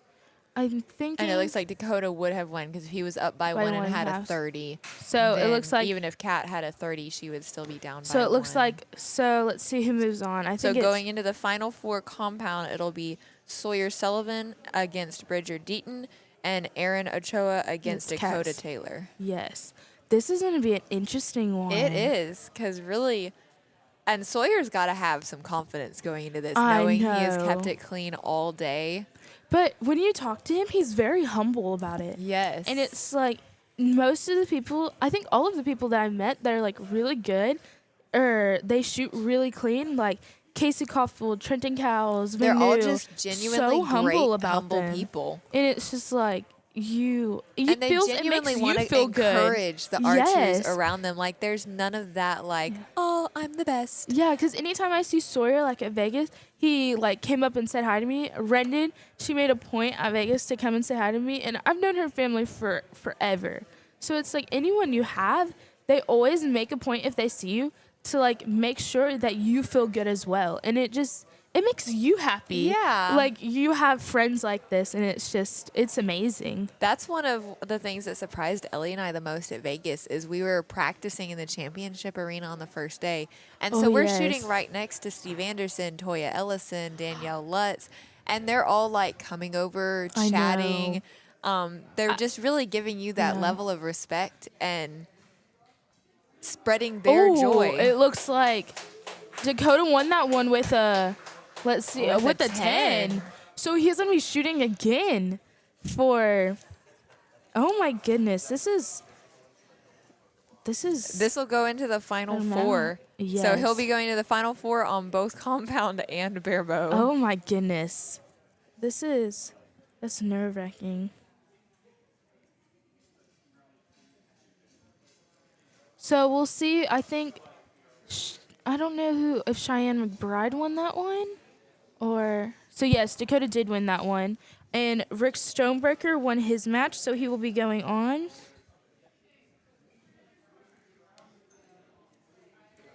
So I also believe that Looks like David David. is setting up a target. And then we'll just have to. It looks like, I don't know if McBride won that one. Let's see. Because McBride is down there. It looks but like McBride is although he does not have a target in Yes. his hand. Because it looks. I don't know. Because David Nesbitt is also moving down there. So we'll see. And also, we'll be seeing Recurve in a little bit. Those should be trickling They should be in joining a us little in bit. for this one. So this is gonna be fun to watch because you don't know if the top three got knocked out or not. Nope. Once they walk in, we're gonna see who got knocked out, who didn't. This is gonna be a surprise for all of us. So I think they went down to sign scorecards, so we will be looking at that in a little bit. Ooh, it does look like Trenton has made it in here. Matt Requa. So we have the top. We have second and third made it in here. We'll see who else is in here trickling in. Oh, it also looks like Casey Caulfield is in here. So we just need to see who was in fourth for. I'm gonna look who's fourth for. So Ryan Fortenberry. So the top three have made it into top four already. So all we just gotta see is who is in the fourth. Who's going for those matches? I think Ryan Fortenberry did make it. So for recurve coming in, we have Casey Caulfield, we have Trenton Cowles. Matt Requa, and then I'm gonna Matt go Requa. find out who's in fourth real quick.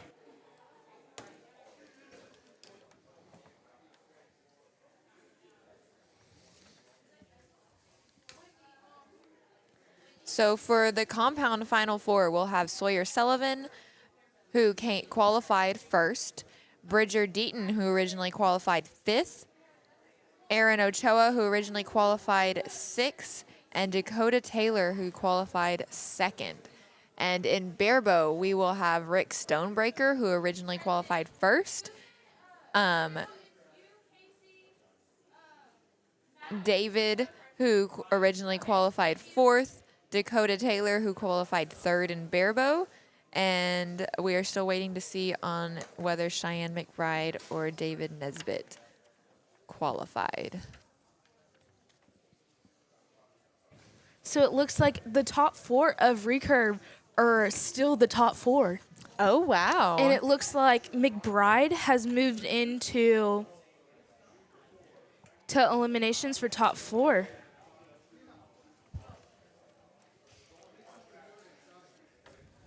And I believe recurve is the only one who stayed The same. the top 4, because compound we have Sawyer Aaron, Sullivan? who was number 6, and Bridger, who was number 5. And we still do have Dakota and Sawyer, who are the top 2 so far still. And this was the one that Sawyer came into with an 8-point lead. Yes. Which is a lot. So we do have, Rick Stonebreaker was first. He's still in elimination. He's still in. And McBride was second. So he's still in. Mr. Wallace was fourth. Oh, And Dakota, so in Barebow and in recurve. top 4 are all still in it. That is amazing. So the only one who's changed Was is compound. Yes. So last night for the youth shoot-off, it was a very different group because we had Chap, who came in first, but then we had Alexis came in 5th, and Natalie came in 6th, and then Ethan came in second. And I think for youth Barebow, it was similar, because you had TJ, who originally came in first, Lydia Van Meter, who came in 4th, Isabella, who came in 3rd, and then Nicholas, who came in 2nd. So for that one, it was also the top 4. And then youth compound. So again, yesterday, youth compound mixed it up the most because you came in. I was in 8th originally and ended up in the top 4. Crash got knocked out. He was first. Mm-hmm. Rendon Brooks was 3rd. She made it. And then Logan was 2nd. And he came in 3rd. Keegan was Came in 4th, 4th and he so got he went from second. 4th to 2nd. Okay, now we're gonna start the. The top 4. This is gonna figure out your placement for who's going into what medal match. So the winner of each match here will go into the gold medal match. Yes. And then the person who gets eliminated at this match will We'll be go going into for bronze. bronze. So it looks like the first 2 bales are both. They're both. Yeah, so both on compound. the, There on we the go. first bale, we have Sawyer and Bridger. On the second bale, we have Aaron and Dakota. And On then the I think third- Barebow is next. Yes. On the 3rd bale, you have Rick Stonebreaker, and then you have on 3B you have David. And then on 4, you have Mr. McBride. Oh, and Dakota. And so Dakota is still shooting both bows. Wow. So he will be shooting. And then look at this. All the recurve are shooting 3 spots. Wow. Well, This these is are some good good. recurvers. At least 3 out of 4 Yes. are Olympic hopefuls real or Matt's on the USA team. He's on USA team. I think he's an Olympian. I'll have and to Casey's check that. a 2-time Olympian, I Olympian. believe, and And- currently top. I think she's world number 4 4. right now. Trenton, and I think he's top in worlds right now too. So on those, if we didn't give you those, on number 4 we have Casey Koffold going against Ryan, and then on 6, I'm sorry, that was on 5, and then on 6 it is Trenton against Matt. Matt Requa. This is gonna be interesting. So it looks like Dakota's actually keeping some time for he's shooting faster with his barebow than the compounders are Yes. shooting. Yeah, he shot his barebow in almost half the time. He did. I think Sawyer might have shot a 9. His first 9 of the day, I think. Oh wow, and that is hard to keep up that Yes. that clean slate.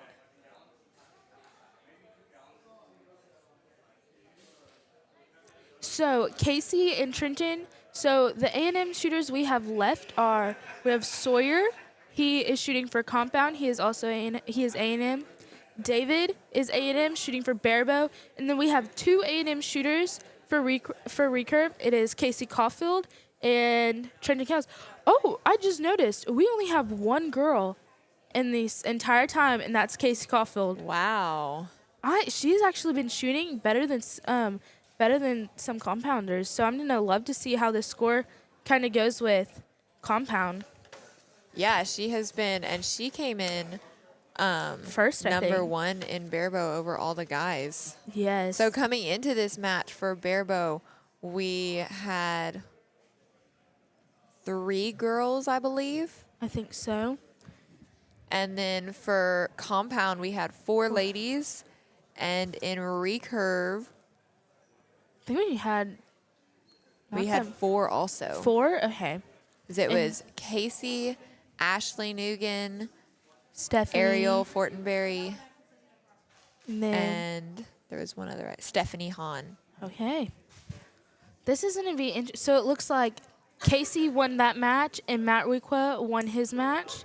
It looks. Oh, Oh, it looks like Bridger came in Shit, with a 30 30 on that one. let's see. I don't know if that was a 9 for Sawyer or not, but we'll see. So it looks like Rick won that match against Wallace or David. I keep calling him Wallace because I see the paper. I was like, in my head, I'm like, The man who's- with 2 names. Yes. No, I have a friend. She shoots barebow and compound, and she calls her compound self. She has her first name is Johanna, her second name is Sydney. So when she shoots a barebow or recurve, she goes by Sydney. And when it's compound, I call her Johanna. Oh, and how anytime funny. when I said it when I was younger, I would do this little like swing with my hips because I would go Johanna. And so that's just like what I call her now. It's so funny. So it looks like Sawyer did not put up his score Score. on that one. Okay. Oh, they're going back. They're telling him to put up a score.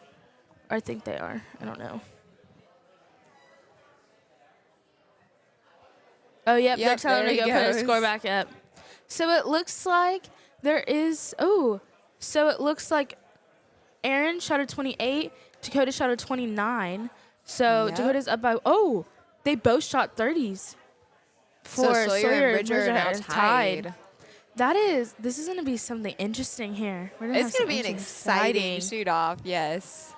So he is still clean. That Yes. first one just barely bit the edge of the X, it Yes. looks like. So I think we have for compound, Sawyer is shooting Sawyer is shooting Sawyer's Matthews. shooting a Matthews. You can kind of tell because he has a lot of yellow, and yesterday he was shooting his Matthews shirt, Oh. and so Bridger is a Darden shooter. I also believe that Aaron shoots Matthews, and then Dakota is Dakota is shooting a Hoyt. He's a staff shooter.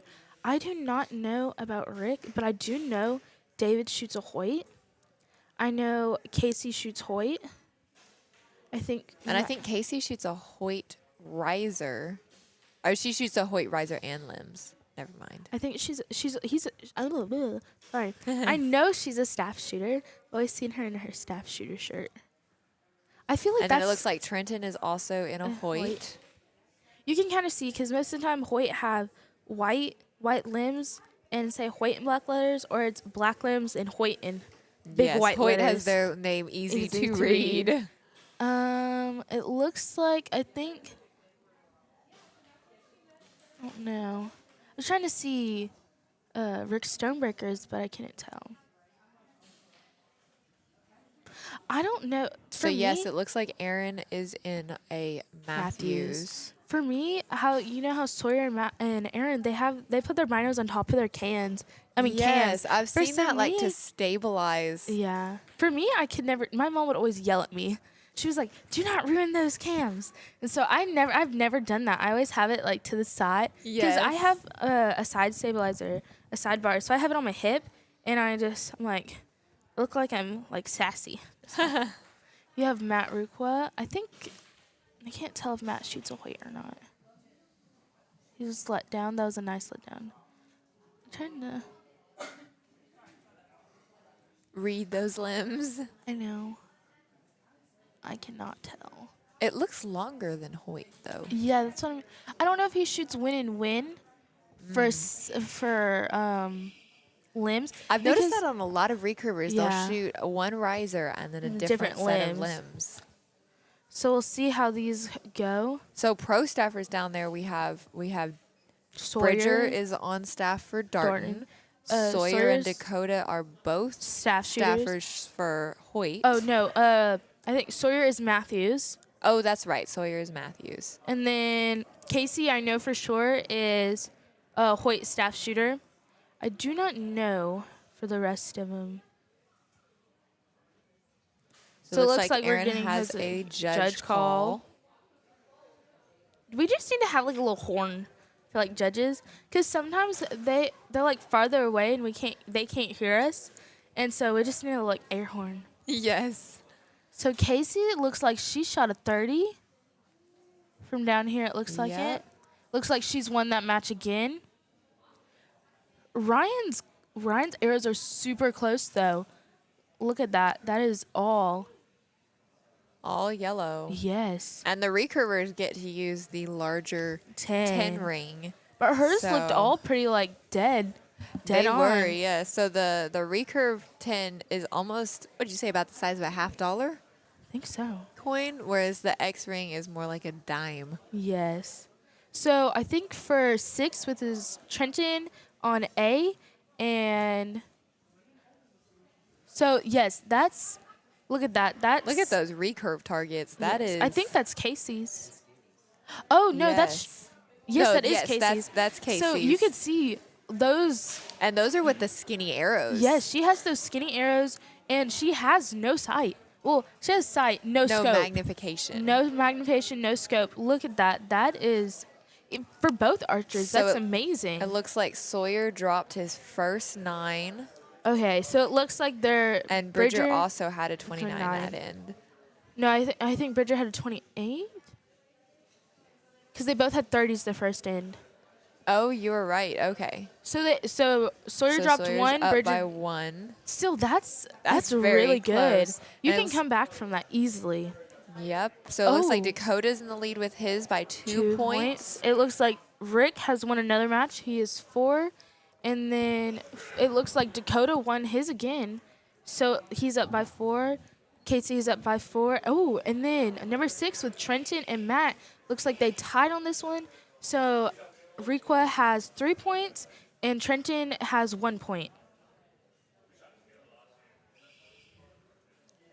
This is interesting, guys. So did Dakota do that one, or did McBride? Dakota Which won one's that on? one. Because it looks like McBride may be on. 4B? B. Oh, I might be wrong. Yes, so I that thought it means- was Dakota also, but it looks like McBride. Oh, so McBride has won is in both the of them. lead. Well, and Dakota's shooting both bows. Yes. But it does look like he's in the lead for compound right now. Yes. And then it looks like Casey is in the lead on hers, and Ryan is in the lead. It looks like they had one tie, Well, I and think then that he was. came ahead one. I'm trying to squint to see down there. Yes. So Matt and Casey and Trendon, they're all, and Ryan, they are all really, really good shooters. They are all like hitting them in the center, and they. And they are all shooting the 3 spots with skinny Yes. arrows. Those compounds just so steady and stable out there. It's going to be interesting to see if this rocks Sawyer at all. Having that Yes. 1-9, if he pulls it back up to a 30, Or or it lets brings that it 9 down. get to him. I feel like that's really a big part of archery is how much can you let go of your last arrows. And especially if like you've been shooting clean and you shoot 1-9, that's sometimes harder to dismiss than Yes. just if you already shot a few more 9s. Especially with how he's been shooting the last couple weeks, because like he's got to know there are people watching Yeah. that to see, oh, can he do it again?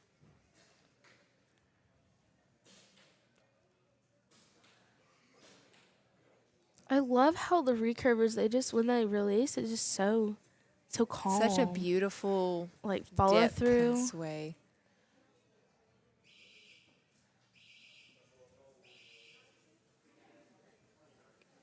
So this is going to be the third end. So this will kind of give us who's So in the if- lead.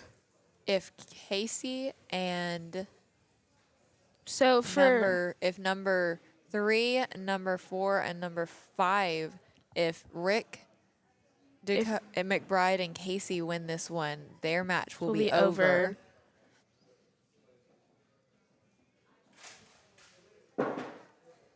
So at this point, because every one of these people is guaranteed a spot in the finals, Dakota will end up shooting 2 finals, oh, he will. even if one is gold and one is bronze. They do have them separated though. I think it's barebow, recurve, and then compound. So he will Yes. have a little bit of breakthrough break if he does between it. those. You can see how Trenton is walking back, kind of going through his process as he focuses on his, I think, follow through, I think that was, or just his back tension. I would love to, I'm hopeful we'll get to interview like Trenton or Requa or Casey just to see how are they, because I know they done shoot off before, but I don't know what is their feelings on this one, if it's Right, different, because on 'cause their this is level, are hometown. they feeling pressure here, or is this Like, just like another regular shoot? Hopefully we can get Sawyer and Bridger up here too. That's gonna be some goals right there.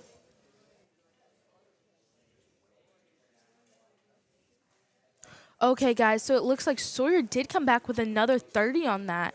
So it looks like Bridger is down by 4. I don't know if he dropped 2 9s again on that one. It looks like he came back with a 28 on that. 28. Okay, that's still a pretty good score. So it looks like Dakota is at a 88 and Aaron is at a 86. So Aaron has a Dakota has a 2-point lead.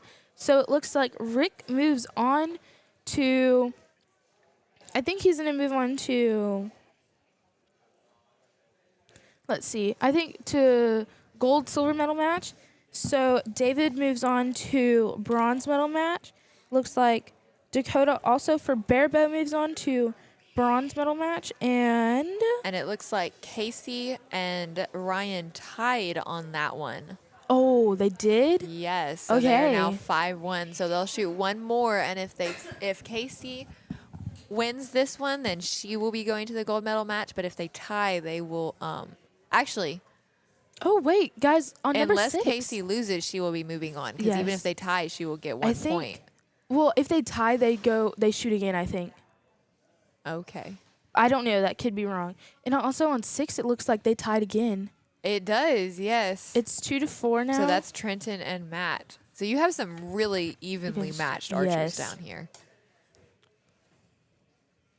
So And even on the compound side, 89, 85, 86, 88. They're all evenly matched. So I think for barebow, Rick is going to be Rick and McBride for the gold medal match. And for bronze, it'll be Dakota and David. Okay. That's going to be pretty good shots. So after this, I think they will call out who is whose, and then we will take a little bit of a break to set up, and it'll be probably about 20-ish minutes is about how long it took last yesterday. night. And then so stay tuned, go to the bathroom, take a break, and then make sure to come back because this is going to be very interesting. Because I bet we're going to see some one arrow shoot-offs here. Yes. Or we're going to see some really good shots from most of these archers. So it looks like, on the compound, I think Bridger came back good on that one. Bridger It came looks really like good. it. I see a lot of 10s down there. You saw Casey, she was double checking her shot as she was walking off the line. It looks like she may have put up a 30 on that one too. I don't think Trenton liked that last Nope. one.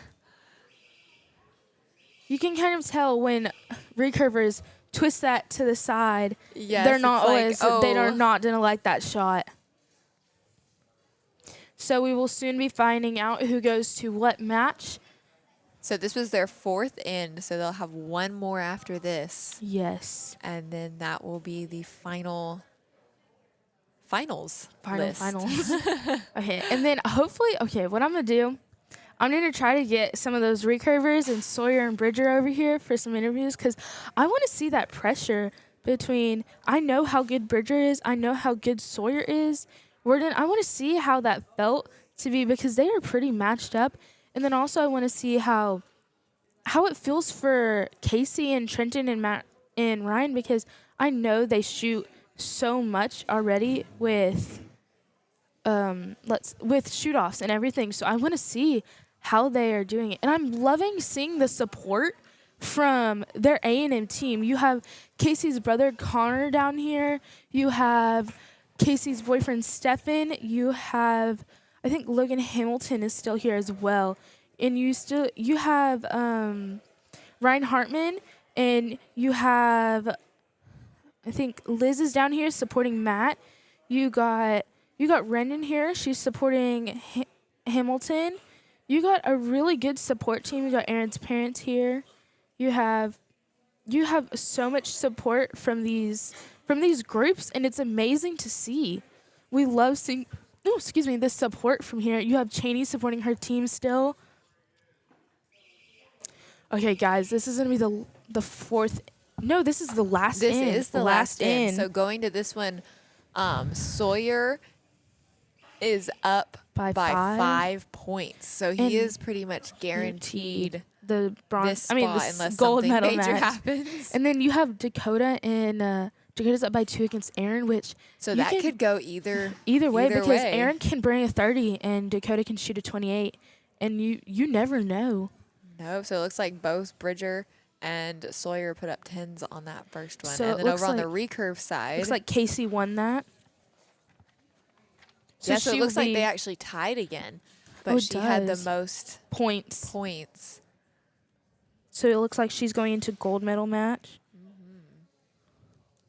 And then we'll see for.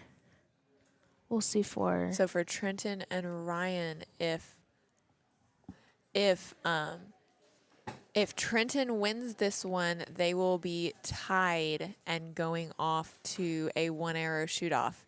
And if they tie or if Ryan pulls ahead, then he will be going to the gold medal match and Trenton will be in the bronze medal match.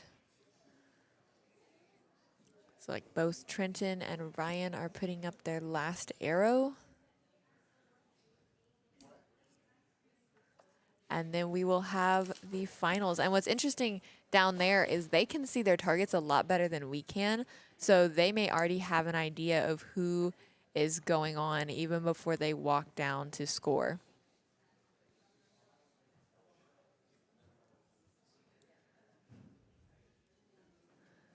So it looks like all the compounders have stepped off the line and Trenton and Ryan are putting up their last arrows. And that is not something you see a whole lot. The recurvers taking a lot longer than the compounders. All right, so they will go and score those final arrows. And we will have the bronze and gold medal match archers. So at this point, all of these archers are guaranteed money because of how far they were able to pay out to.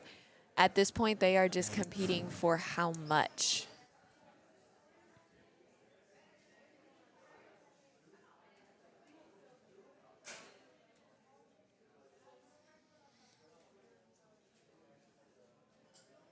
And Sawyer's looks like it may be another 30, which would have meant he only dropped 1 point the whole through all 3 shoot-offs, which would be very, very impressive.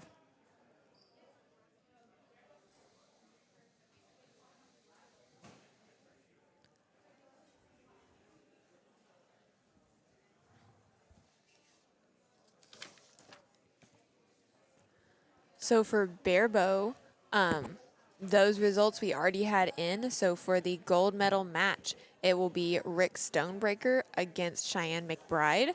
And on the bronze medal match, it will be Dakota Taylor and Dave Nesbitt. All right, so Trenton is bringing his target back. Let's see if they change the numbers down there. All right, so it looks like Trenton and Ryan, it looks like Trenton won that one, so they are tied, so they will be going into a 1 arrow shoot-off. And on the compound side, let's see, Dakota is bringing his scorecard up to the judges' stand.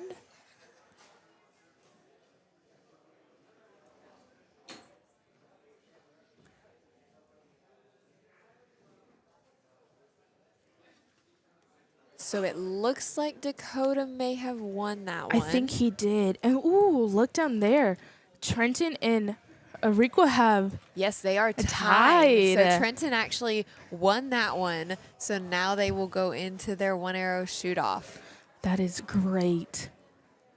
So I think Aaron and Bridger are going into bronze medal, and we'll have a 20-minute break around there because it will be We'll have to bare- get all the stages set yes, up. and then also bareboat.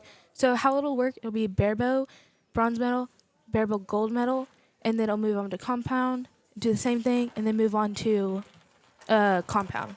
So it's bareboat, recurve, compound. There So we go. compound will be last. Yes. So this is a 1 arrow shoot off. This is very going to be interesting. These are great shooters. Okay, that looks like a 10 from Requa. It looks like it. I know Trencher's been working on some stuff.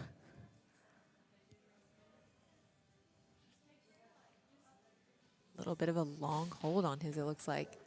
That looks like Oh, it's a 10, also so a a 10. 10. So this is where they will measure, and it looks like, I don't know if they will they measure this one, or will I they don't know let if them go it's- into one more arrow? I think they might go into one more arrow. I don't really know.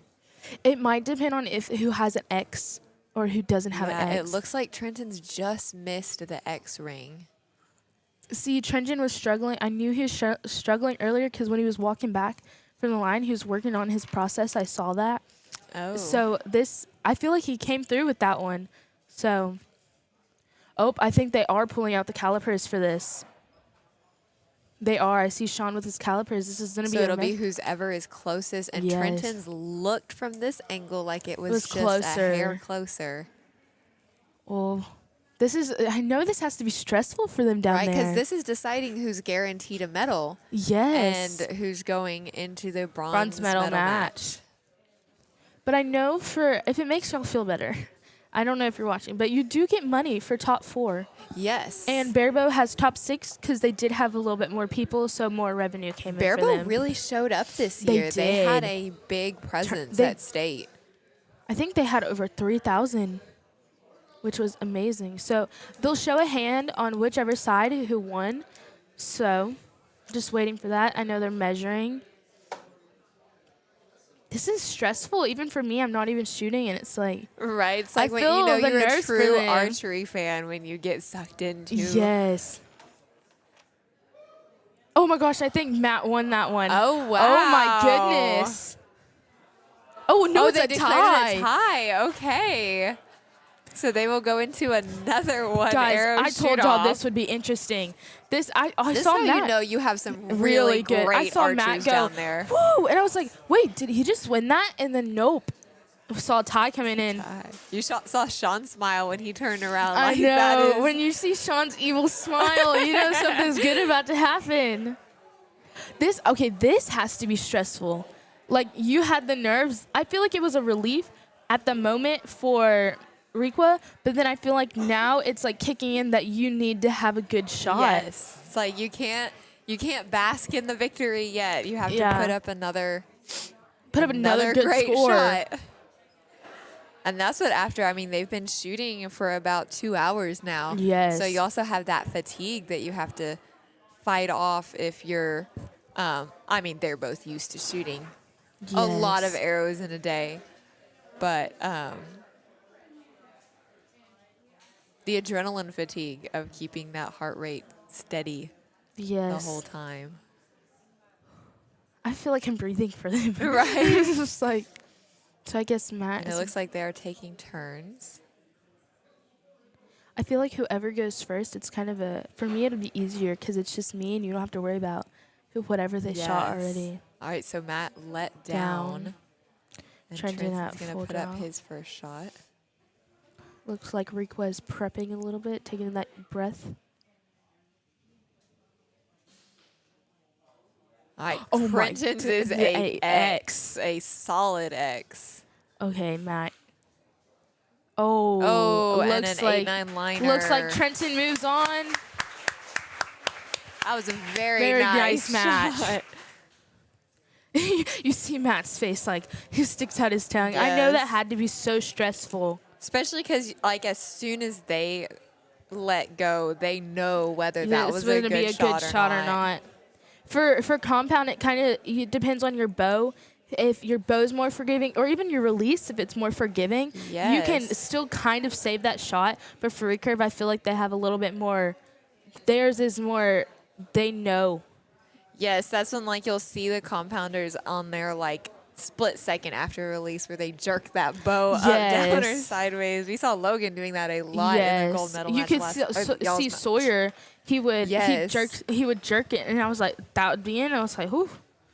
Yes. Okay. So for recurve, number 1 and 2 will be going to the bronze medal match. It will Yes. be Casey. See, and Trenton. Oh no, Matt was number 2 coming into this. I'm sorry. So it will be the original number 1 and number 3 going on. Casey and Trenton, and then it will be Ryan and Matt. and Matt going into the bronze. Okay. I asked if we could do some interviews, so we're going to see if we can get some people up here. Because I would love to see how, like, just how they cope with how they did. Yes. And it's like they also know how their score was compared to how they can do. So Yes. even if you win a match, it's like, but how did you feel like it went? All right, so we're going to see if we can get some of those set up for y'all in just a minute.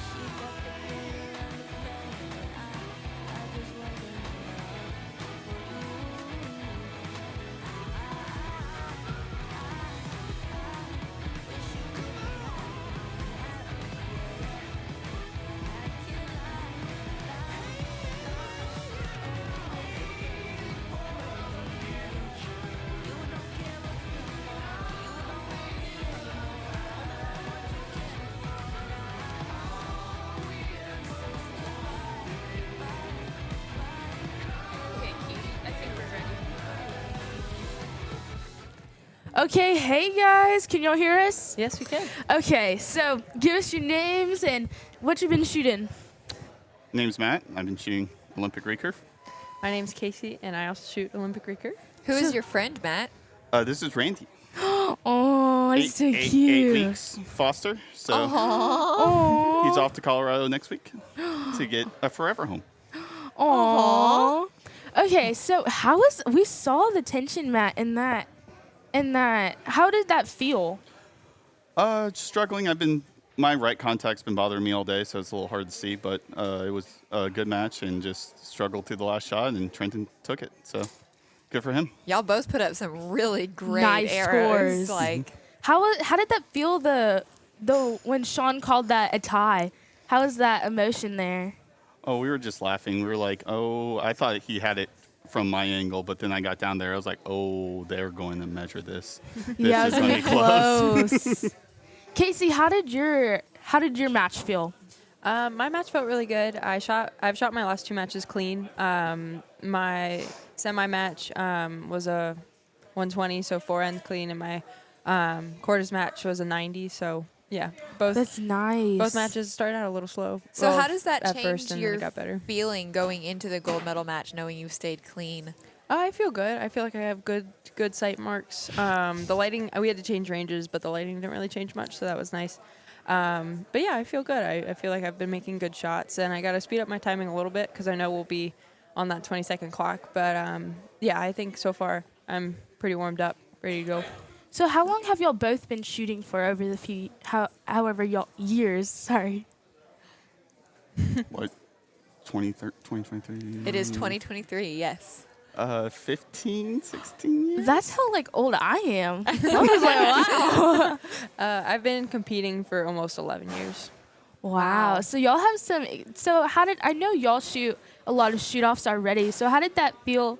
This shoot off feel differently from your other ones? Indoors is always a lot more tighter of a group usually, so you have to shoot a 10, and so it was just a little bit more pressure, but it was still a lot of fun. Yeah, I enjoyed shooting my matches. Indoors, like Matt said, like it's hard to, like, it's mentally I think harder than outdoors just because not a lot of people drop a lot of points, so Yeah. the competition's a lot tighter, and so. But it's fun. It's a good warm up for outdoors because then outdoors feels like a lot more relaxing. Yes. So y'all both have a huge list of accomplishments in your archery career.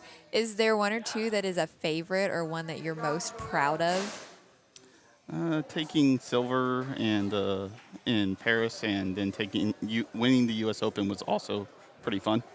Wow, that is amazing.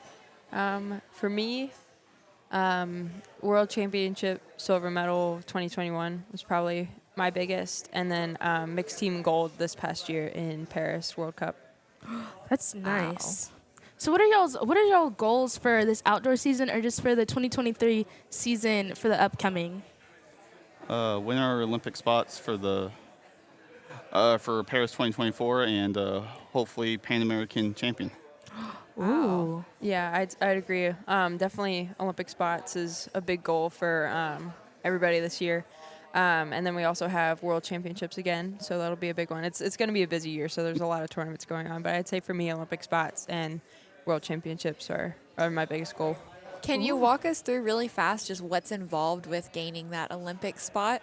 There are multiple ways to do it. You can get it individually by winning either a continental qualifier, top 4 at the World Championships, or at the final qualification tournament. But to get our team spots, which we're both hoping for, is to either get top 3 at the World Championships, be the host country, which we're not, win a special qualification tournament next year in, I believe, Colombia, or win it at the final qualification tournament about a month and a half before the games, or after that, if we still haven't gotten our spots, be the highest 2 ranked teams That are left over. that did not qualify spots yet. So you have a lot of opportunities there. Yeah, Yep. so I'm confident that both men's and women's teams will qualify at least this year. Okay, well, good luck, and we hope to see y'all at outdoor season this year. Yes, thank you. Thank be y'all there. so much for chatting with us. Thank you. Bye. Okay, you can see now that they have started prepping for our shoot-offs. Yes, we've got both the Texas Archery banner and the TSAA banner on the range. We've got the stage and the timers set up. So going in, we will be doing the bronze medal matches first. And I believe Barebow is going first. So for Barebow, we will have Rick Stonebreaker and Cheyenne McBride for the gold and silver medal match. And then we will have David or Wallace and Dakota Taylor in the bronze medal match. Recurve, we will have Casey Koffold and Trenton Cowles in the gold-silver match. And in the bronze match, we will have Ryan and Matt Requa. And then compound in the gold medal match, we will have Sawyer Sullivan and Dakota Taylor. And bronze medal match, we will have Bridger and Aaron Ochoa. So those will be some really exciting matches that you definitely don't want to miss. We have our judges and volunteers getting the range down there set up.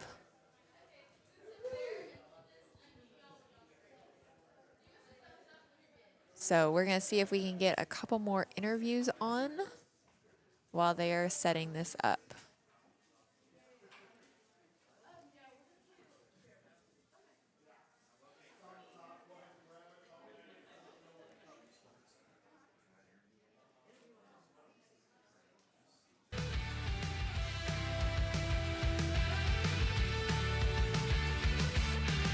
Do you lie awake at night? Are you afraid to turn out the lights? Is there something you're scared of?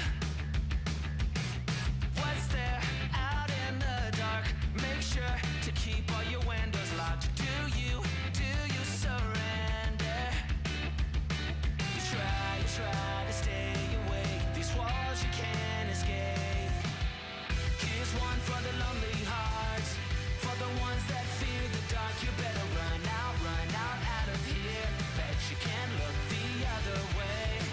Here's one for the broken road. That's the only one you know. You better run out, truth or dare. Get me out, take me anywhere but here. Oh, anywhere but here.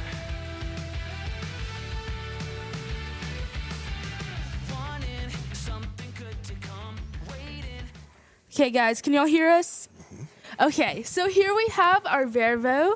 We have on your left, we have David, and then we also have Nesbitt on the right. Sorry. Oh wait, was I opposite? Was I opposite? No, it's one name, Dave Nesbitt. Dave on the Nesbitt. left. Sorry. She was talking So about we me. have David and Dave. Okay, so how did those matches feel for y'all? It's a lot of fun to shoot like that. It's a lot of fun to shoot match play versus just shooting. A little different mentality. Matches are always fun. It was fun having my first matches since Buckeye and getting back into it. Yeah, exactly. So what is y'all's?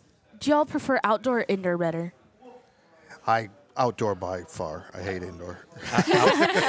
Outdoor, I'm ready for Monday. Yeah, that's Oh, the same. last I've been hearing arrow. that a lot. Absolutely. So what do y'all shoot? Hoyt.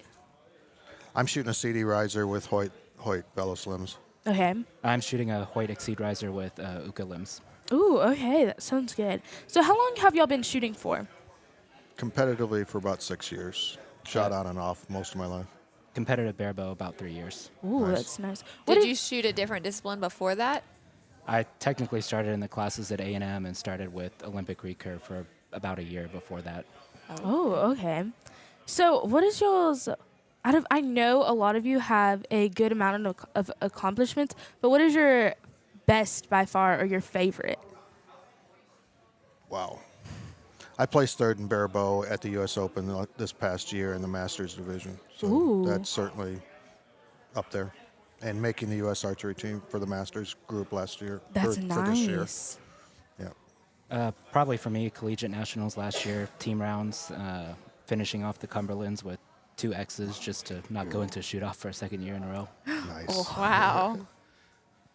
So what is y'all's or what are your goals for outdoor season or just for the 2023 season in general? Wow. For me, it's indoor season has basically screwed up my goals. So I don't know if I'm going to flip back to recurve for a while. I find shooting barebow too long to be difficult, and it's easier to shoot recurve and switch to barebow than it is to shoot barebow and switch to recurve. So I'm probably going to start shooting recurve again outdoor.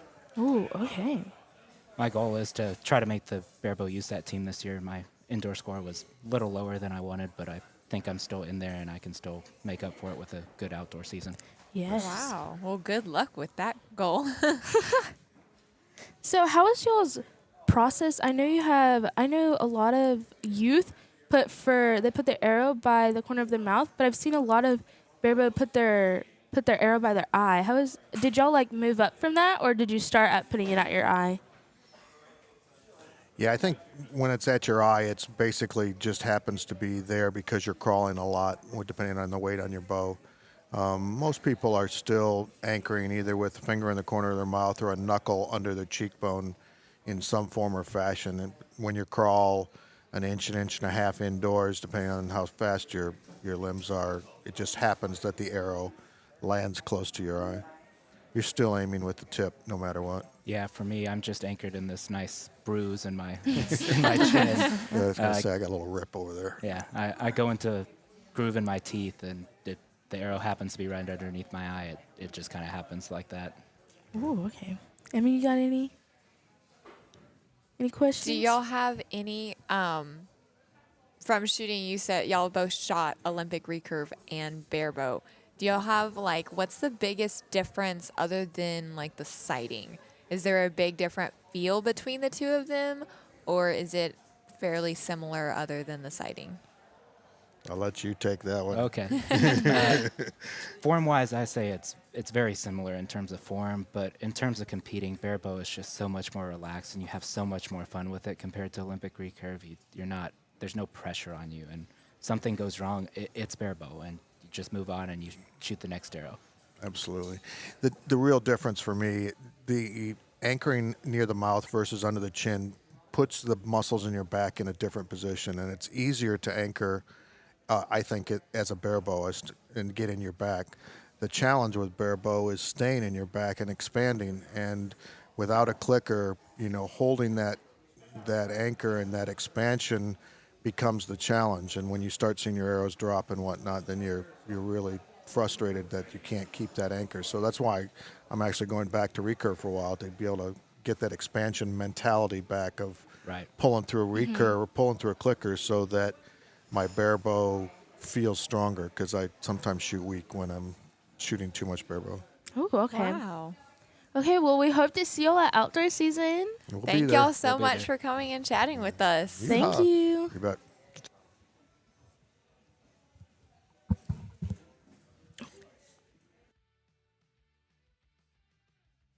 And then that will be our last one, and then we'll focus.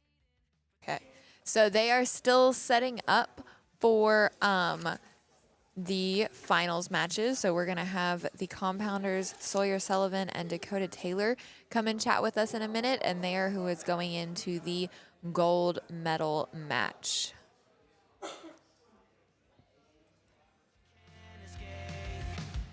Here's one for the lonely hearts, for the ones that fear the dark. You better run out of here. Bet you can't look the other way.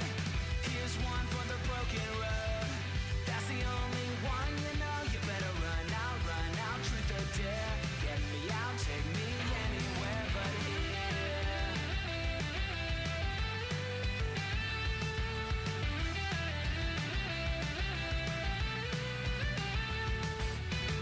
Here's one for the lonely hearts, for the ones that fear the dark. You better run out of here. Bet you can't look the other way.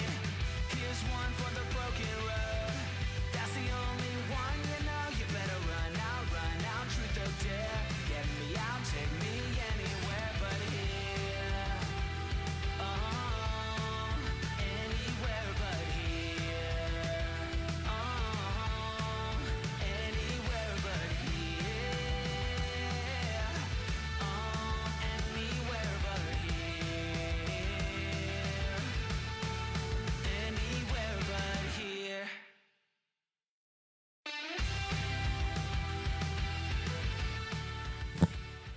Okay, guys, can y'all hear us? Yes. Yep. Okay, so we have Sawyer Sullivan and Dakota Taylor. They're both going for our gold medal matches. So, how did the last match feel for y'all? What was the emotions down there? You want to go first? Sure. I was feeling good. Bridger was shooting well, so I got a little nervous at the start, and really just got my sight moved a little bit more, and that was really it, and then settled in towards the end. How about you, Dakota? Yeah, I mean, it was a good match. I had to shoot against one of my students who had already won one upset match, so I was looking at it going, okay, I don't want to be his second upset match. So that was good, but it was fun. It was a good match. I can't complain. So, how long have y'all been shooting for, like, in general? I have been shooting competitively for 6-7 years, but I have been shooting archery for 10. Wow. Yeah, I'm somewhere around like 17-ish years. Started taking compounds super seriously again about 4 years ago, something like that. So, yeah. So Sawyer, going into this match, you've had a pretty good week in terms of archery. How did that change how you felt coming into this? I've been putting a lot of time in my indoor setup and my indoor shooting, and it feels good to finally get everything rolling and feel good about my shots. So during this tournament, everything's coming together. Feels good. Well, that's really nice. deal. So I know. So do you both have staff shooters? I know for different brands, right? Okay. Yeah, I joined Hoyt this year, and then I've been on Matthews for a couple years. Ooh, that's nice. So what is y'all's favorite accomplishments? Like just We know you have a long list. yes, But what do you is have your- one you're most proud of or just Your most favorite? happiest? that's a hard one. That is a hard one. Yeah. Gosh, I don't know. Anytime I travel out of the country for a tournament, even if I don't shoot as well as I wanted to, the memories that I make with the team, that's my favorite. Do you have a favorite out of country tournament? Ooh. Chile this last year was super, super fun. That's probably my favorite, been my favorite so far. Ooh, that sounds nice. For me, that would probably be Neems. Mhm. Yeah, Neems was fun. All right. Do y'all have any major goals coming in to 2023? I know indoor season is kind of wrapping Over. up, but any goals for the rest of the year in terms of archery? I know for me, I'm looking to finally crack into that top USAT team, so that's the goal for the outdoor season. For me, it's to stay on the USAT team and shoot well at the World Cups. I'd like to shoot well at the first couple ones so I can maybe make the World Cup final. Ooh, nice. So what I know a lot of people have been saying outdoor is their favorite. Which one do y'all like better, outdoor or indoor? Outdoor. Yeah, it'd be outdoor for me as well. I Yeah. think we're 6 for 6 for outdoor now.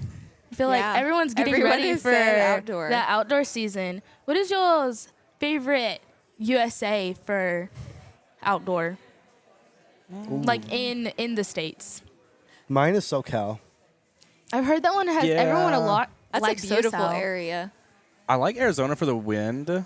Like it always, it doesn't seem like there's always a lot of wind to me, but SoCal for the weather. Ooh.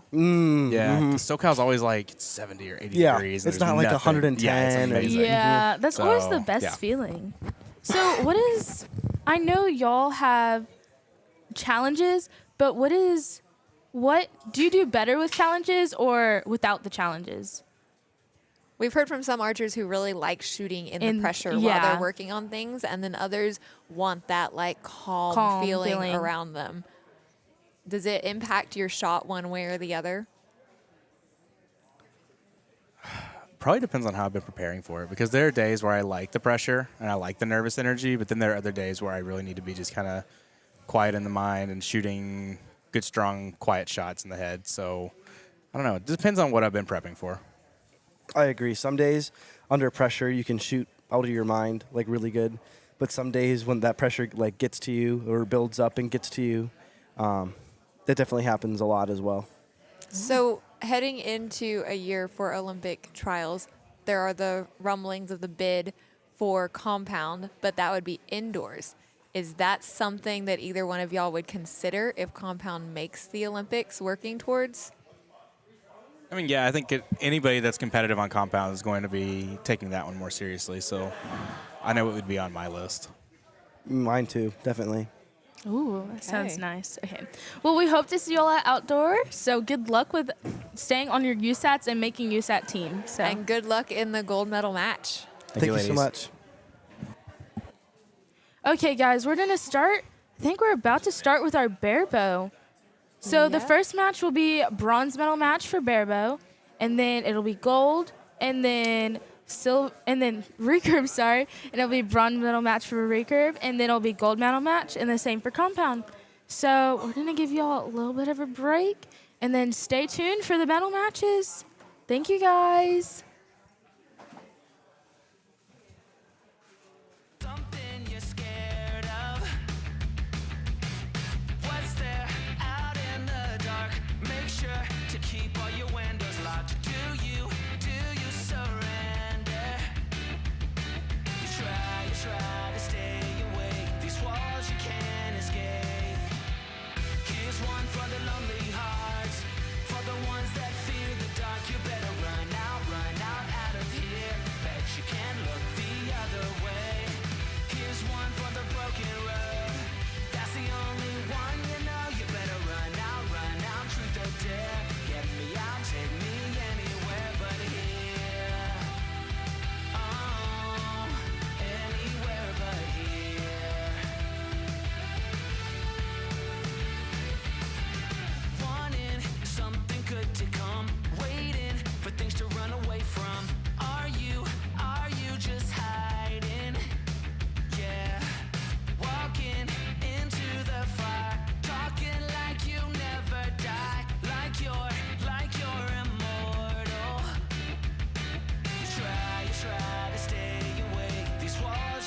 Here's one for the lonely hearts, for the ones that fear the dark. You better run out of here. Bet you can't look the other way. Here's one for the broken road. That's the only one you know. You better run out, truth or dare. Get me out, take me anywhere but here. Oh, anywhere but here. Oh, anywhere but here. Oh, anywhere but here. Anywhere but here.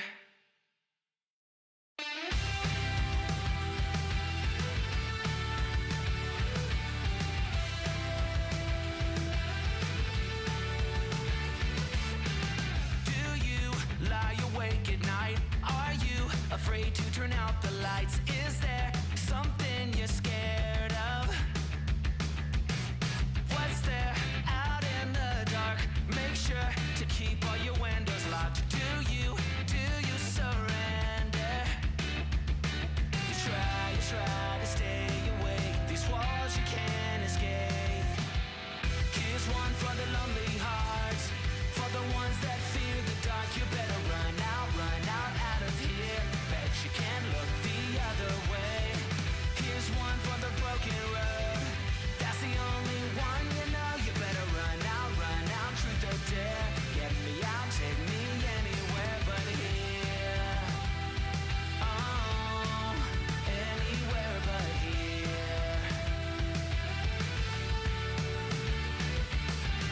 Wanting something good to come, waiting for things to run away from. Are you just hiding? Yeah, walking into the fire, talking like you never die, like you're immortal. You try to stay awake. These walls you can't escape. Here's one for the lonely hearts, for the ones that fear the dark. You better run out of here. Bet you can't look the other way. Here's one for the broken road. That's the only one you know. You better run out, truth or dare. Get me out, take me anywhere but here.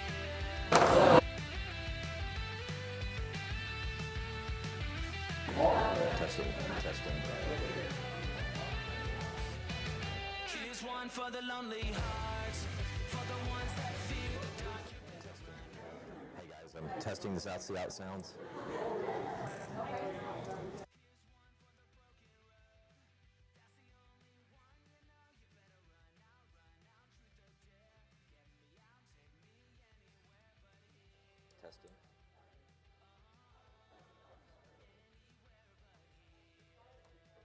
Testing. Testing. All right, guys.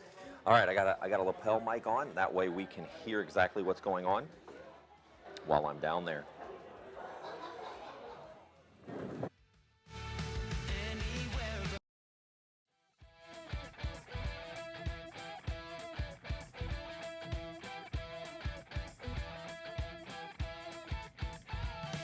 No time to worry about the past. Await the future to come at last. This time tomorrow, I will be gone.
All right, everybody. We are going to go ahead and close this live feed right now, and then we're going to go ahead and kick off the one for the actual shoot-off. All right? So we're going to separate it. So just stay tuned. We'll get this thing back up and running in just a moment.